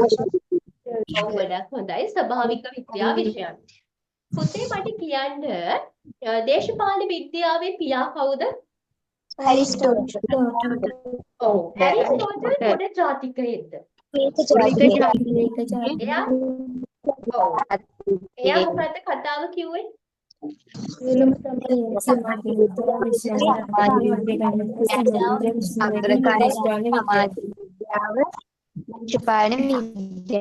හරි. නියමයි. මට කියන්න බලන්න දේශපාලන විද්‍යාවට පදනම දැම්මේ කවුද පුතේ? ඔව්. එයාලා මොන ජාතිකයෝද ඔයාලට හිතන විදිහට? ග්‍රීක ජාතිකයෝ. නියමයි. එතකොට දේශපාලන විද්‍යාව හැදෙන්න මූලික වෙච්ච වචනය මොකද්ද පුතේ? ඒකේ පොළුම නගර පාලනය පෞල් රාජ්‍ය. ඔව්. පොලිටිකෝස් කියන එකේ තේරුම මොකද්ද? පෞල් රාජ්‍යයට අයත්. ඔව්. ඒක ඉංග්‍රීසි භාෂාවට විකාශනය වුණේ කොහොමද? පොලිටික්ස්. ඔව්. ගොඩක් හොඳයි. මට කියන්න දේශපාලන විද්‍යාවේ යුග හතර කොහොමද එන්නේ? ග්‍රීක යුගය, රෝමන් යුගය, මධ්‍යතන යුගය, නූතන යුගය. හරි. මට කියන්නකො නූතන යුගයට අයිති කාලේ? 1500 පසු කාලේ නූතන කාලේ. ඔව්. එතකොට මට කියන්න මුල් යුග තුනතුලදී කතා කරපු මාතෘකාව මොකද්ද පුතේ? රාජ්‍ය සහ ආණ්ඩුව. රාජ්‍ය සහ ආණ්ඩුව. ඊට පස්සේ මට කියන්න බලන්න මේකෙදි පුතේ මුල් යුගවල දේශපාලන විද්‍යාව ප්‍රචලිත වුණේ මොන විෂයක් විදිහටද? රාජ්‍ය සහ ආණ්ඩුව පිළිබඳ ගොඩක් හොඳයි. හරි. ඔව් පුතේ. මට කියන්න ඒක තහවුරු කරන්න නිර්වචන තුනක් කිව්වා. ඔයාලට මතකයි නම් කියන්න බලන්න නිර්වචකයෝ මතක නැති වුණත් කියපු නිර්වචන තුන හරි කියන්න මතකයි නම් පළවෙනි එක මොකද්ද? දේශපාලන විද්‍යාව උගලී රාජ්‍ය පිළිබඳ විද්‍යාවයි. කියන්නේ නැත්තේ. රේමන්ඩ් ගෙට නියමයි. හරි. දෙවෙනි එක රාජ්‍යයෙන් ආරම්භ වී රාජ්‍යයෙන්ම අවසන් වේ. ආචාර්ය ජේ.ඩබ්ලිව් ගානර්. හරි. හරි. අවසාන නිර්වචනය මොකද්ද? ආර්ථික විද්‍යාව මගින් ධනය පිළිබඳ හදාරන්නාක් මෙන් ජීවීන් පිළිබඳ හදාරන්නාක් මෙන් දේශපාලන විද්‍යාව සිදු කරන්නේ ආණ්ඩුක්‍රම ප්‍රපංච පිළිබඳ අධ්‍යයනය කිරීම. හරි. යමයි. හරි. මට කියන්න 15 වෙනි සියවසෙන් පස්සේ දේශපාලන විද්‍යාවේ මාතෘකාව මොකක් බවටද පත් වෙන්නේ? බලය. බලය. ඒකට පුතේ හේතු 4ක් කිව්වා. ඒ කියන්නේ දෙකක් හරි මතකයි නම් කියන්නේ. ජාතික රාජ්‍යාරම්භය, නව ජාතික අනුකූල ක්‍රම රාජ්‍ය ආකෘතිය ක්‍රමයේ ඉදිරියට ආරම්භය. පැමිණීම, නව අධ්‍යයන ක්‍රම පැමිණීම, අනුකූල සමාජ විද්‍යාවන් පිළිබඳ හදාරීමේ ප්‍රතිඵලවල බලපෑම. හරි නියමයි. හරි මට කියන්න පුතේ බලදේශපාලනයේ පියා නැත්නම් බලදේශපාලනයේ අත්පොත කියලා හඳුන්වන පොත මොකද්ද? කුමාරය. නූතන දේශපාලන විද්‍යාවේ පියා කවුද? නිකොලොයි නිකොලයි නිකොලොයි මැකියවෙල්ලි. මැකියවෙල්ලි. එයා පොතක් ලිව්වා කුමාරයා කියලා මොන අවුරුද්දේද? 1513. ඔව්. ඒකේ කියපු කතාව මතකයිද? රාජ්‍ය අනුව ඒක බලය පදනම් කරගත්ත ආයතනය. ඔව්. රාජ්‍ය ඒක ඇතුලේ තියෙන ඒක දේශපාලන ඇතුලේ තියෙන්නේ බලයට තියෙන අර්ථය. අරගලය. ගොඩක් හොඳයි. එතකොට එයා කිව්වා ඕනිම දේශපාලනික අරමුණු තුනයිලු තියෙන්නේ. මොනවාද? බලය අල්ලා ගැනීම, බලය තීන්දුව කර ගැනීම, බලය ව්‍යාප්ත කිරීම. බලය ව්‍යාප්ත. හරි නියමයි. ඔයාලා ගොඩක් හොඳයි පුතේ. නිකන් කියනව නෙමෙයි ඇත්තටම හොඳයි. මොකද දැන් නිර්වචනත් එක්ක ඔයාලට පාඩම් කියන්නේ සුපිරි. හරිද? ඔයාලට මට හිතෙනවා ඔයාලා හොඳ ලෝ ෆැකල්ටි යන හොඳ ඒ ගන්න සුපිරි ළමයි ටිකක් ඉන්නවා කියලා හිතනවා. හැබැයි ඕක ඔය විදිහටම ඉස්සරහට තියාගෙන යන්න ඕන. හරිද? ඔය උවමනාව, ඔය උනන්දුව, ඔය විදිහටම ඉස්සරහට තියාගෙන යන්න ඕන. හරිද? ඔයාලා යන්න ආස කැම්පස් එකේ නැද්ද ළමයි? මොන කැම්පස් වලටද යන්න ආස ඔයාලා? පේරාදෙණිය. පේරාදෙණිය. හේරාදෙණිය. හරි පොඩ්ඩක් ඉන්න.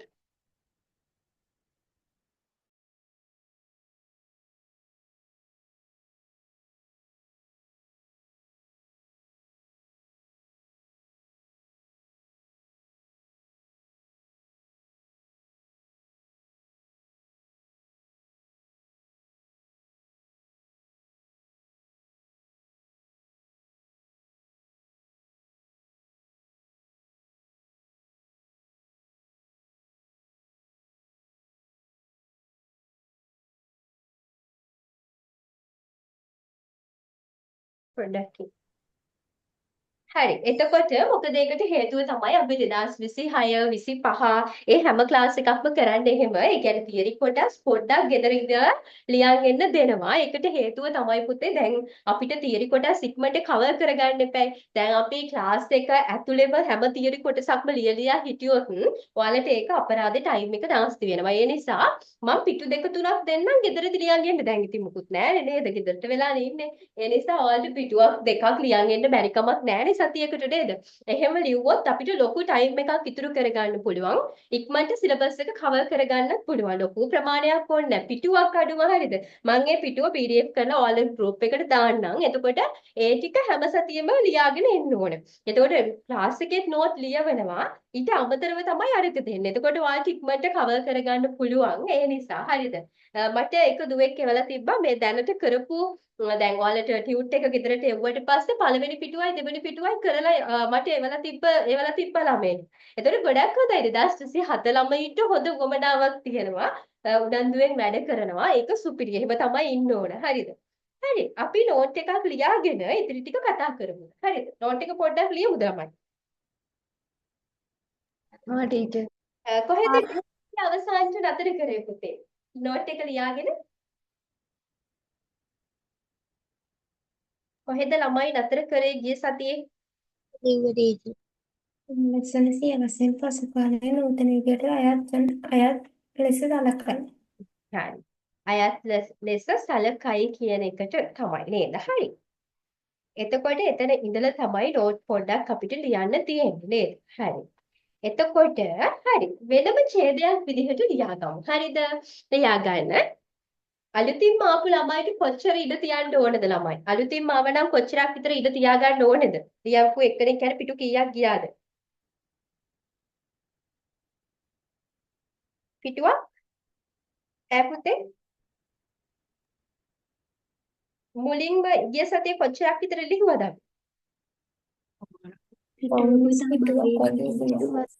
පිටු දෙකක්. පිටුවක පැත්තක් වගේ නේද? එහෙම තියලා ලියා ගන්න. හරිද? හරි. ටීචර් ගිය සතියේ ලියපු නෝට් එක කාගේ හරි ගන්න පුළුවන්ද? මම සම්පූර්ණ නෝට් එක ගෲප් එකට දාන්නම් පුතේ. එතකොට ඒ ටික ඔක්කොම ලියන් එන්නකෝ. එතකොට හරි. හරිද? හරි ටීචර් thank you. හරි. හරි. එහෙනම් ලියා ගන්න. වෙනම ඡේදයක් විදිහට දේශපාලන විද්‍යාවේ විකාශනය දෙස බැලීමේදී දේශපාලන විද්‍යාවේ විකාශනය දෙස බැලීමේදී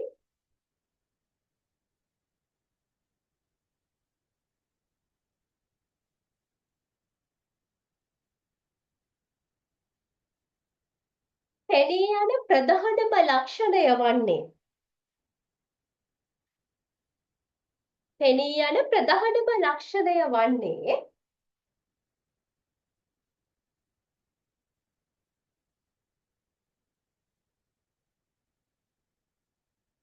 ඒ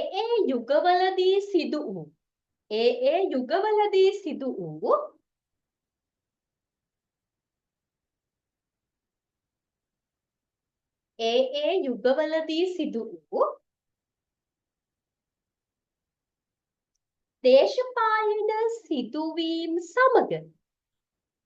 දේශපාලන සිදුවීම් සමග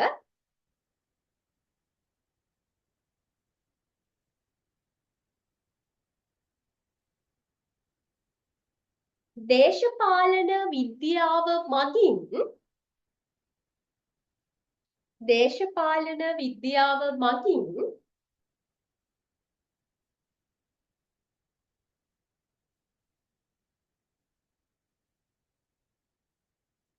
අධ්‍යයනය කරනු ලබන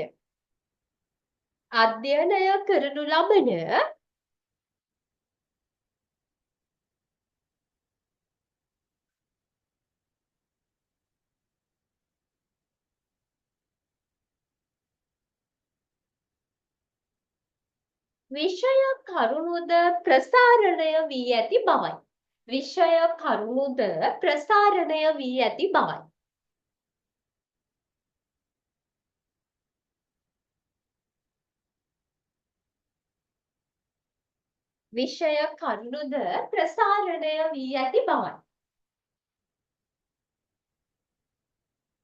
වෙනම ඡේදයක් විදිහට ආයෙ ලියා ගන්න. වේගෙ වැඩි නම් කියන්න. හරිද? හරි. වෙනම ඡේදයක් විදිහට ලියා ගන්න. නිදසුනක් ලෙස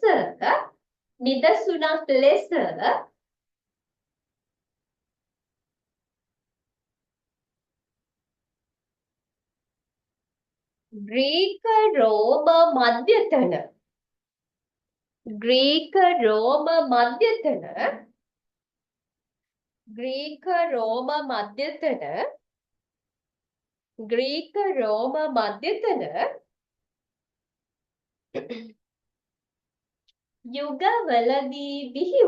යුගවලදී බිහි වූ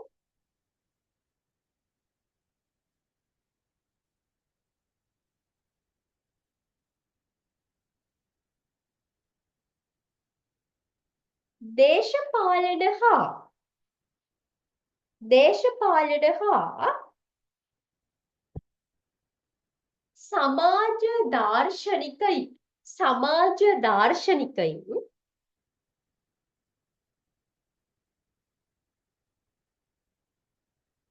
ප්‍රධාන වශයෙන්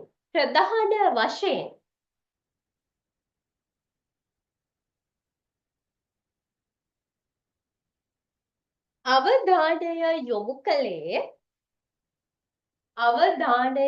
කළේ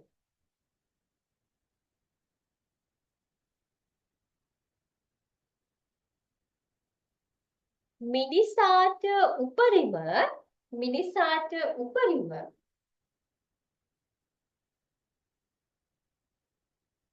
භෞතික සහ ආධ්‍යාත්මික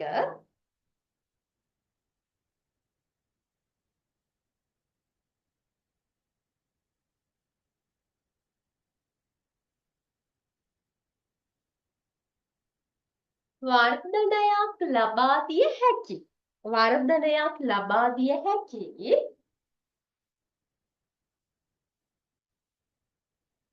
වඩාත් හොඳ. වඩාත් හොඳ.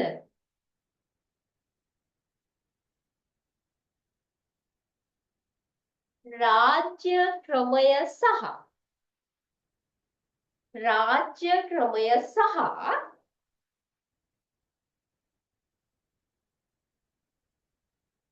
ආණ්ඩු ක්‍රමය කුමක්ද යන්න පිළිබඳ. ආණ්ඩු ක්‍රමය කුමක්ද යන්න පිළිබඳව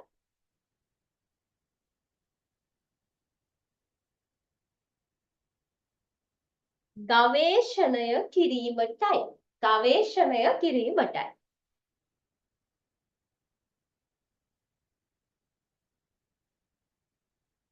ගවේෂණය කිරීමටයි.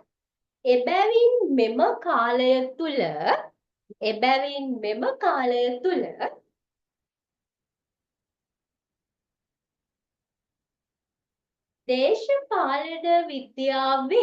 දේශපාලන විද්‍යාවේ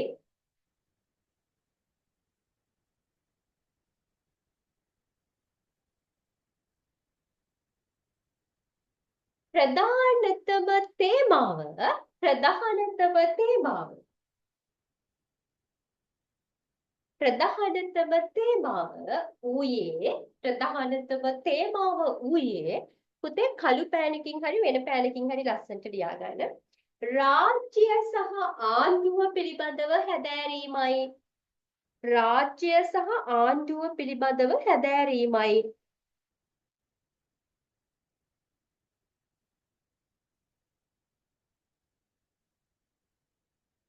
රාජ්‍ය සහ ආණ්ඩුව පිළිබඳව හැදෑරීමයි.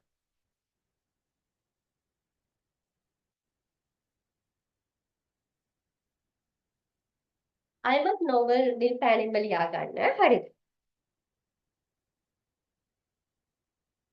මේ නිසා දේශපාලන විද්‍යාව ඌ කලී මේ නිසා දේශපාලන විද්‍යාව ඌ කලී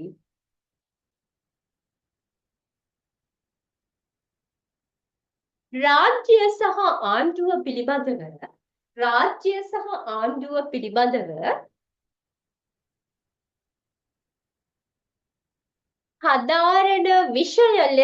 හදාරණ විෂය ලෙස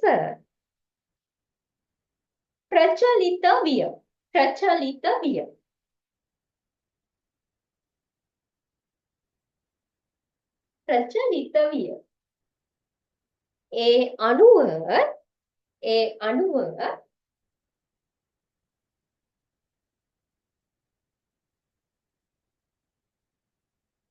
පුතේ කළු පෑනකින් පහළට ලියන් යනවද මේ පොයින්ට් ටික ලියන් යන්න. හරිද? කළු පෑනකින් හරි වෙන පෑනකින් හරි ලස්සනට ලියා ගන්න. පළවෙනි එක රාජ්‍යයේ ආරම්භය කෙසේ සිදු වීද? ප්‍රශ්නාර්ථ එක්ක නිකන් තරු ලකුණු දාලා ලියන්න. රාජ්‍යයේ ආරම්භය කෙසේ සිදු වීද? පළවෙනි එක. රාජ්‍යයේ ආරම්භය කෙසේ සිදු වීද?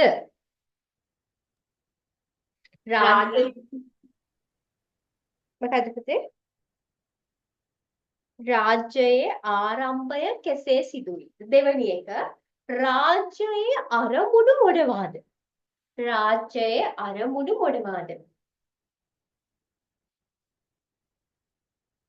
ඊළඟ එක රාජ්‍යයේ කාර්යභාරය කෙබඳුද?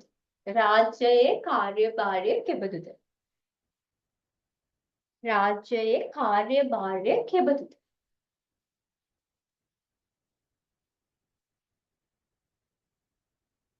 ඊළඟ එක රාජ්‍ය සහ මිනිසා අතර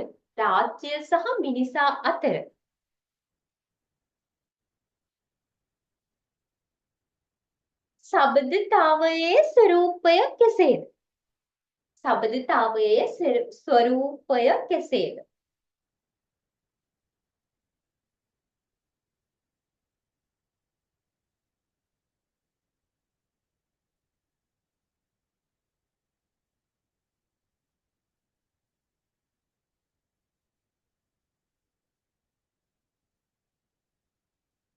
දෙවැනි කරුණ විදිහට මොකද්ද පුතේ ඔයාලා ලියාගත්තේ කියන්න බලන්න.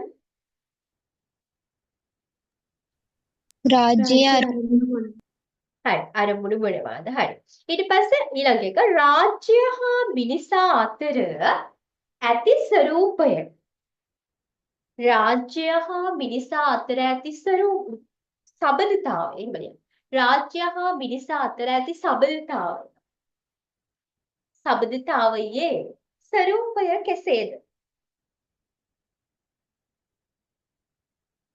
රාජ්‍ය හා මිනිසා අතර පවතින සබඳතාවයේ ස්වરૂපය කෙසේද?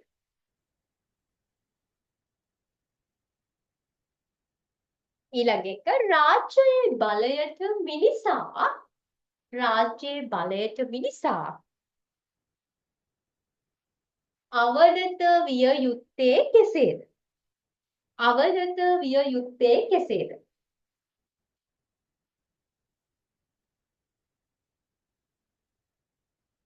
අවසානයේ ලියා ගන්න රාජ්‍යයේ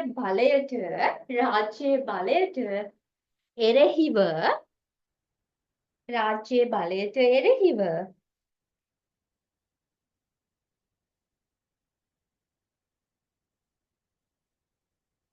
මිනිසාට නැගී සිටිය හැකිද? මිනිසාට නැගී සිටිය හැකිද?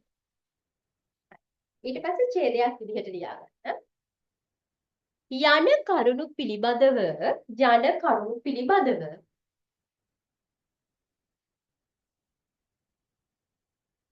ඒ යුගවල දේශපාලන චින්තකයින්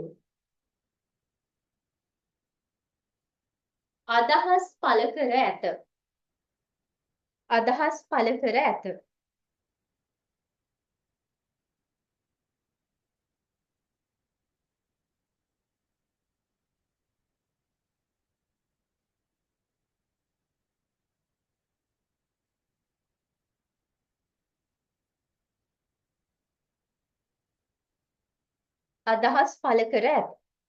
මෙලෙස මුල් යුග තුන තුලදී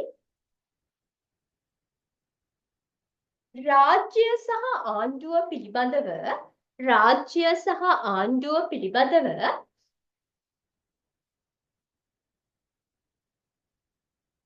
අධ්‍යයනය කළ බව පහත නිර්වචන වලින්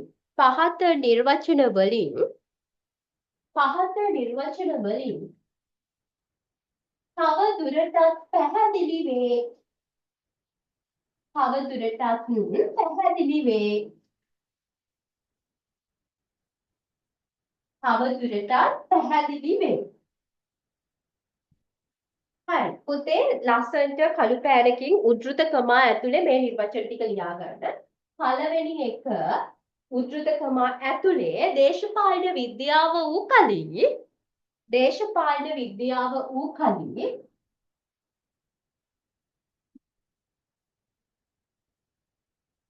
රාජ්‍ය පිළිබඳ විද්‍යාව වේ.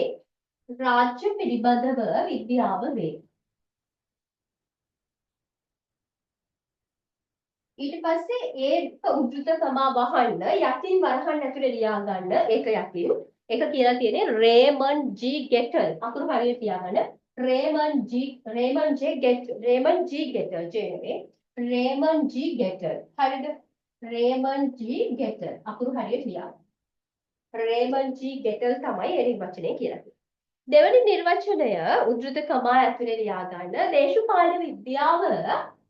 දේශපාලන විද්‍යාව රාජ්‍යයෙන් ආරම්භ වී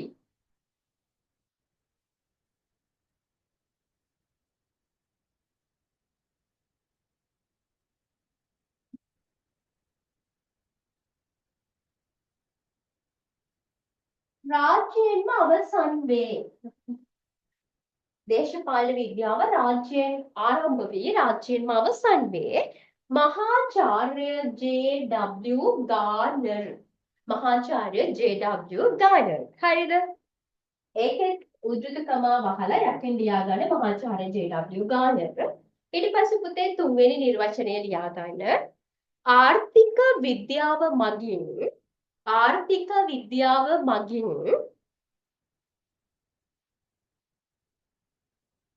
ධනය පිළිබඳව. ධනය පිළිබඳව හදාරන්නාක් මෙන්.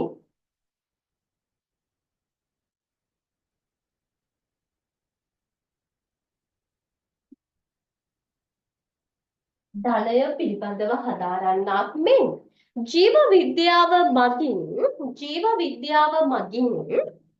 ජීවීන් පිළිබඳව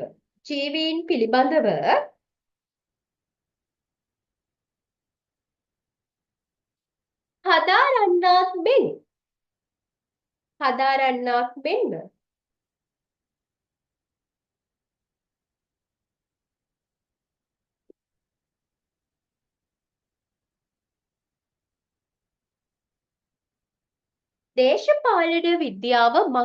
දේශපාලන විද්‍යාව මගින් සිදු කරන්නේ ආණ්ඩු ක්‍රම ප්‍රපංච පිළිබඳව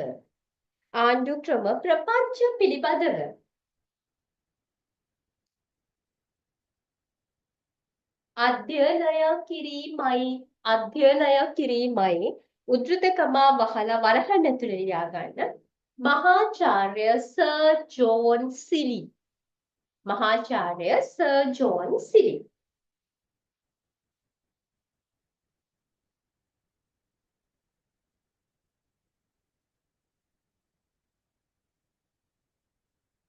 තව පොඩ්ඩක් අපි ලියමු.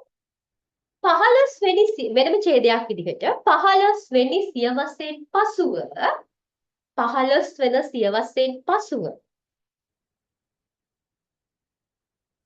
ආරම්භ වන නූතන යුගය තුල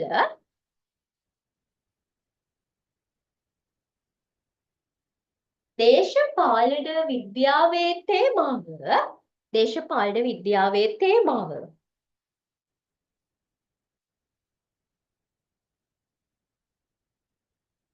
රාජ්‍ය සහ ආණ්ඩුව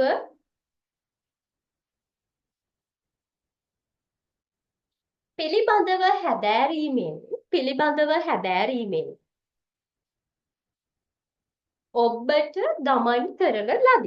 ඔබට ගමන් කරන ලදී.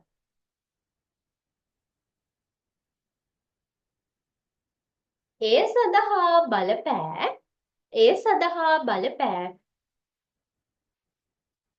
හේතු සාධක කිහිපයකි.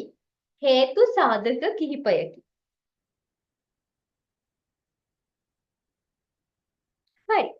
ඊට පස්සේ කළු පෑනකින් ආයෙමත් තරු ලකුණු දාලා පහළට ලියන් යන්න.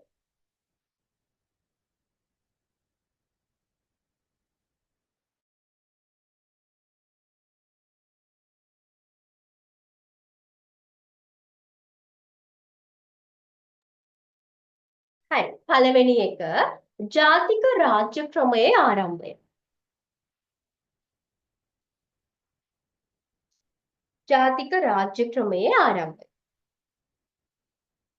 දෙවැනි එක නව ආණ්ඩු ක්‍රම ආකෘති ඉදිරියට පැමිණීම.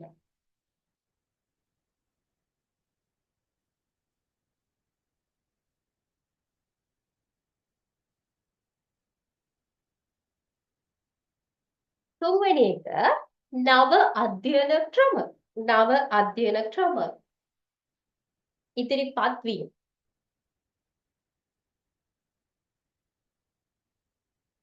හරි. අවසානයේක ලියාගන්න අනෙකුත් සමාජ විද්‍යාවන් හා ස්වභාවික විද්‍යාවන්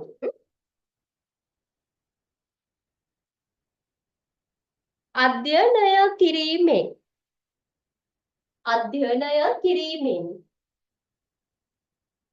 ලබාගත්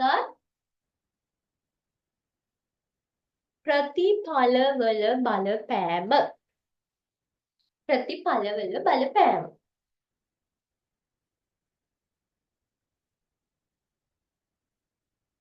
හරි. ඔය ඉතුරු ටික මම තව පිටුවක් එකමාරක් වගේ දෙන්නම්. ගෙදර ඉඳලා ලස්සනට ලියාගෙන එන්න ඕන. ඔකටම සම්බන්ධ කරලා ලියන් එන්න ඕන. හරිද? ඒ වගේම තමයි මම ඔයාලට තව වැඩක් දුන්නොත් පුළුවන් ද කරන්න. දැන් ඔයාලට මම අදයි ගිය සතියේ කියලා දීපු ටික තියෙනවනේ. ඔයාලට පුළුවන් ද ඔයාලා කැමති නම් ලස්සන වීඩියෝ එකක් විදිහට උනත් කමක් නැහැ. නැත්තම් වොයිස් එකක් විදිහට උනත් කමක් නැහැ. හරිද? ඒක ලස්සනට පාඩම් කරලා මට වොයිස් එකක් විදිහට හරි වීඩියෝ එකක් විදිහට නම් තවත් හොඳයි. හරිද? හරි කරලා එවන්න පුළුවන් ද ළමයි? පුළුවන් ද බැරිද? මතකෙන් හැබැයි පාඩම් කරලා මතකෙන් කරන්න ඕනේ. පුළුවන් ද බැරිද? පුළුවන් නියමයි. හරි. මම බලනවා එතකොට පොතටම කවුද කරලා ඉවලා තියෙන්නේ. ලස්සනට හොඳට කියන්නේ කවුද කියලා. හරිද? මොකද ඒකට හේතුව තමයි මේ වගේ විෂයක් පාඩම් කරනකොට අපි අර ඒ සතියේට කරන ටික හොඳට පාඩම් කරගත්තම හරි ලේසි පුතේ. ඊළඟ සතියට එනකොට මාර ලේසි. හරිද? ඒ නිසා අපි දැන් හැම සතියකම එහෙම කරමු. එතකොට අර ටියුට් ගන්න කොහොමද කියලා අහනවා. පුතේ මට WhatsApp message එකක් දාන්න පුතා. මම එවන්නම්.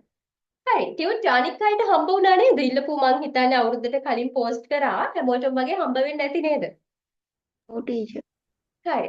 හම්බ වෙච්ච නැති ළමෙක් ඉන්නවනම් කියන්න. අර අවුරුදු නිසා තමයි පොඩ්ඩක් ඔයාලට පරක්කු වෙන්න ඇත්තේනවනම්. නැත්තම් ස්පීඩ් පෝස්ට් දාන්නේ අද දැම්මනම් ඊළඟ දවසේ දවස් දෙකකින් වගේ හම්බ වෙනවා. හරි. හෙට ආයෙ ටියුට් ටිකක් තියෙනවා. හෙට පෝස්ට් කරනවා හෙට දවසේ. හරි. එතකොට ඔයාලට මම පුතේ මේකේ ඔයාලට ලස්සනට කතාවක් විදිහට ගිය සතියේ මේ සතියේ කරපු ටික පුළුවන් නම් ලස්සනට ඔයාලා පාඩම් කරලා ඔයාලට තේරෙන විදිහට වොයිස් එකක් හරි වීඩියෝ එකක් හරි හදලා එවන්න. මම බලනවා කවුද ලස්සනටම හදලා එවන්නේ කියලා. හරිද? එතකොට දැන් අපි සිකුරාදා දවසේ ප්‍රශ්නයක් නැහැනේ. ඔයාලට සිකුරාදා මම ක්ලාස් එකක් දැම්මොත් පුළුවන් නේද එන්න? හවස අපි ඔව් අර අවුරුදු දවසේ මිස් වෙච්ච එක අපි සිකුරාදා දවසේ කරමු. මොකද අපිට පොඩ්ඩක්වත් මිස් කරගන්න අපරාධනේ. එතකොට තව ටිකක් කරන්න පුළුවන්. හරිද? ඒ නිසා සිකුරාදා දවසෙත් අපි ක්ලාස් එක කරමු. හරියට පාඩම් කරගන්න, හොඳට පාඩම් කරගන්න.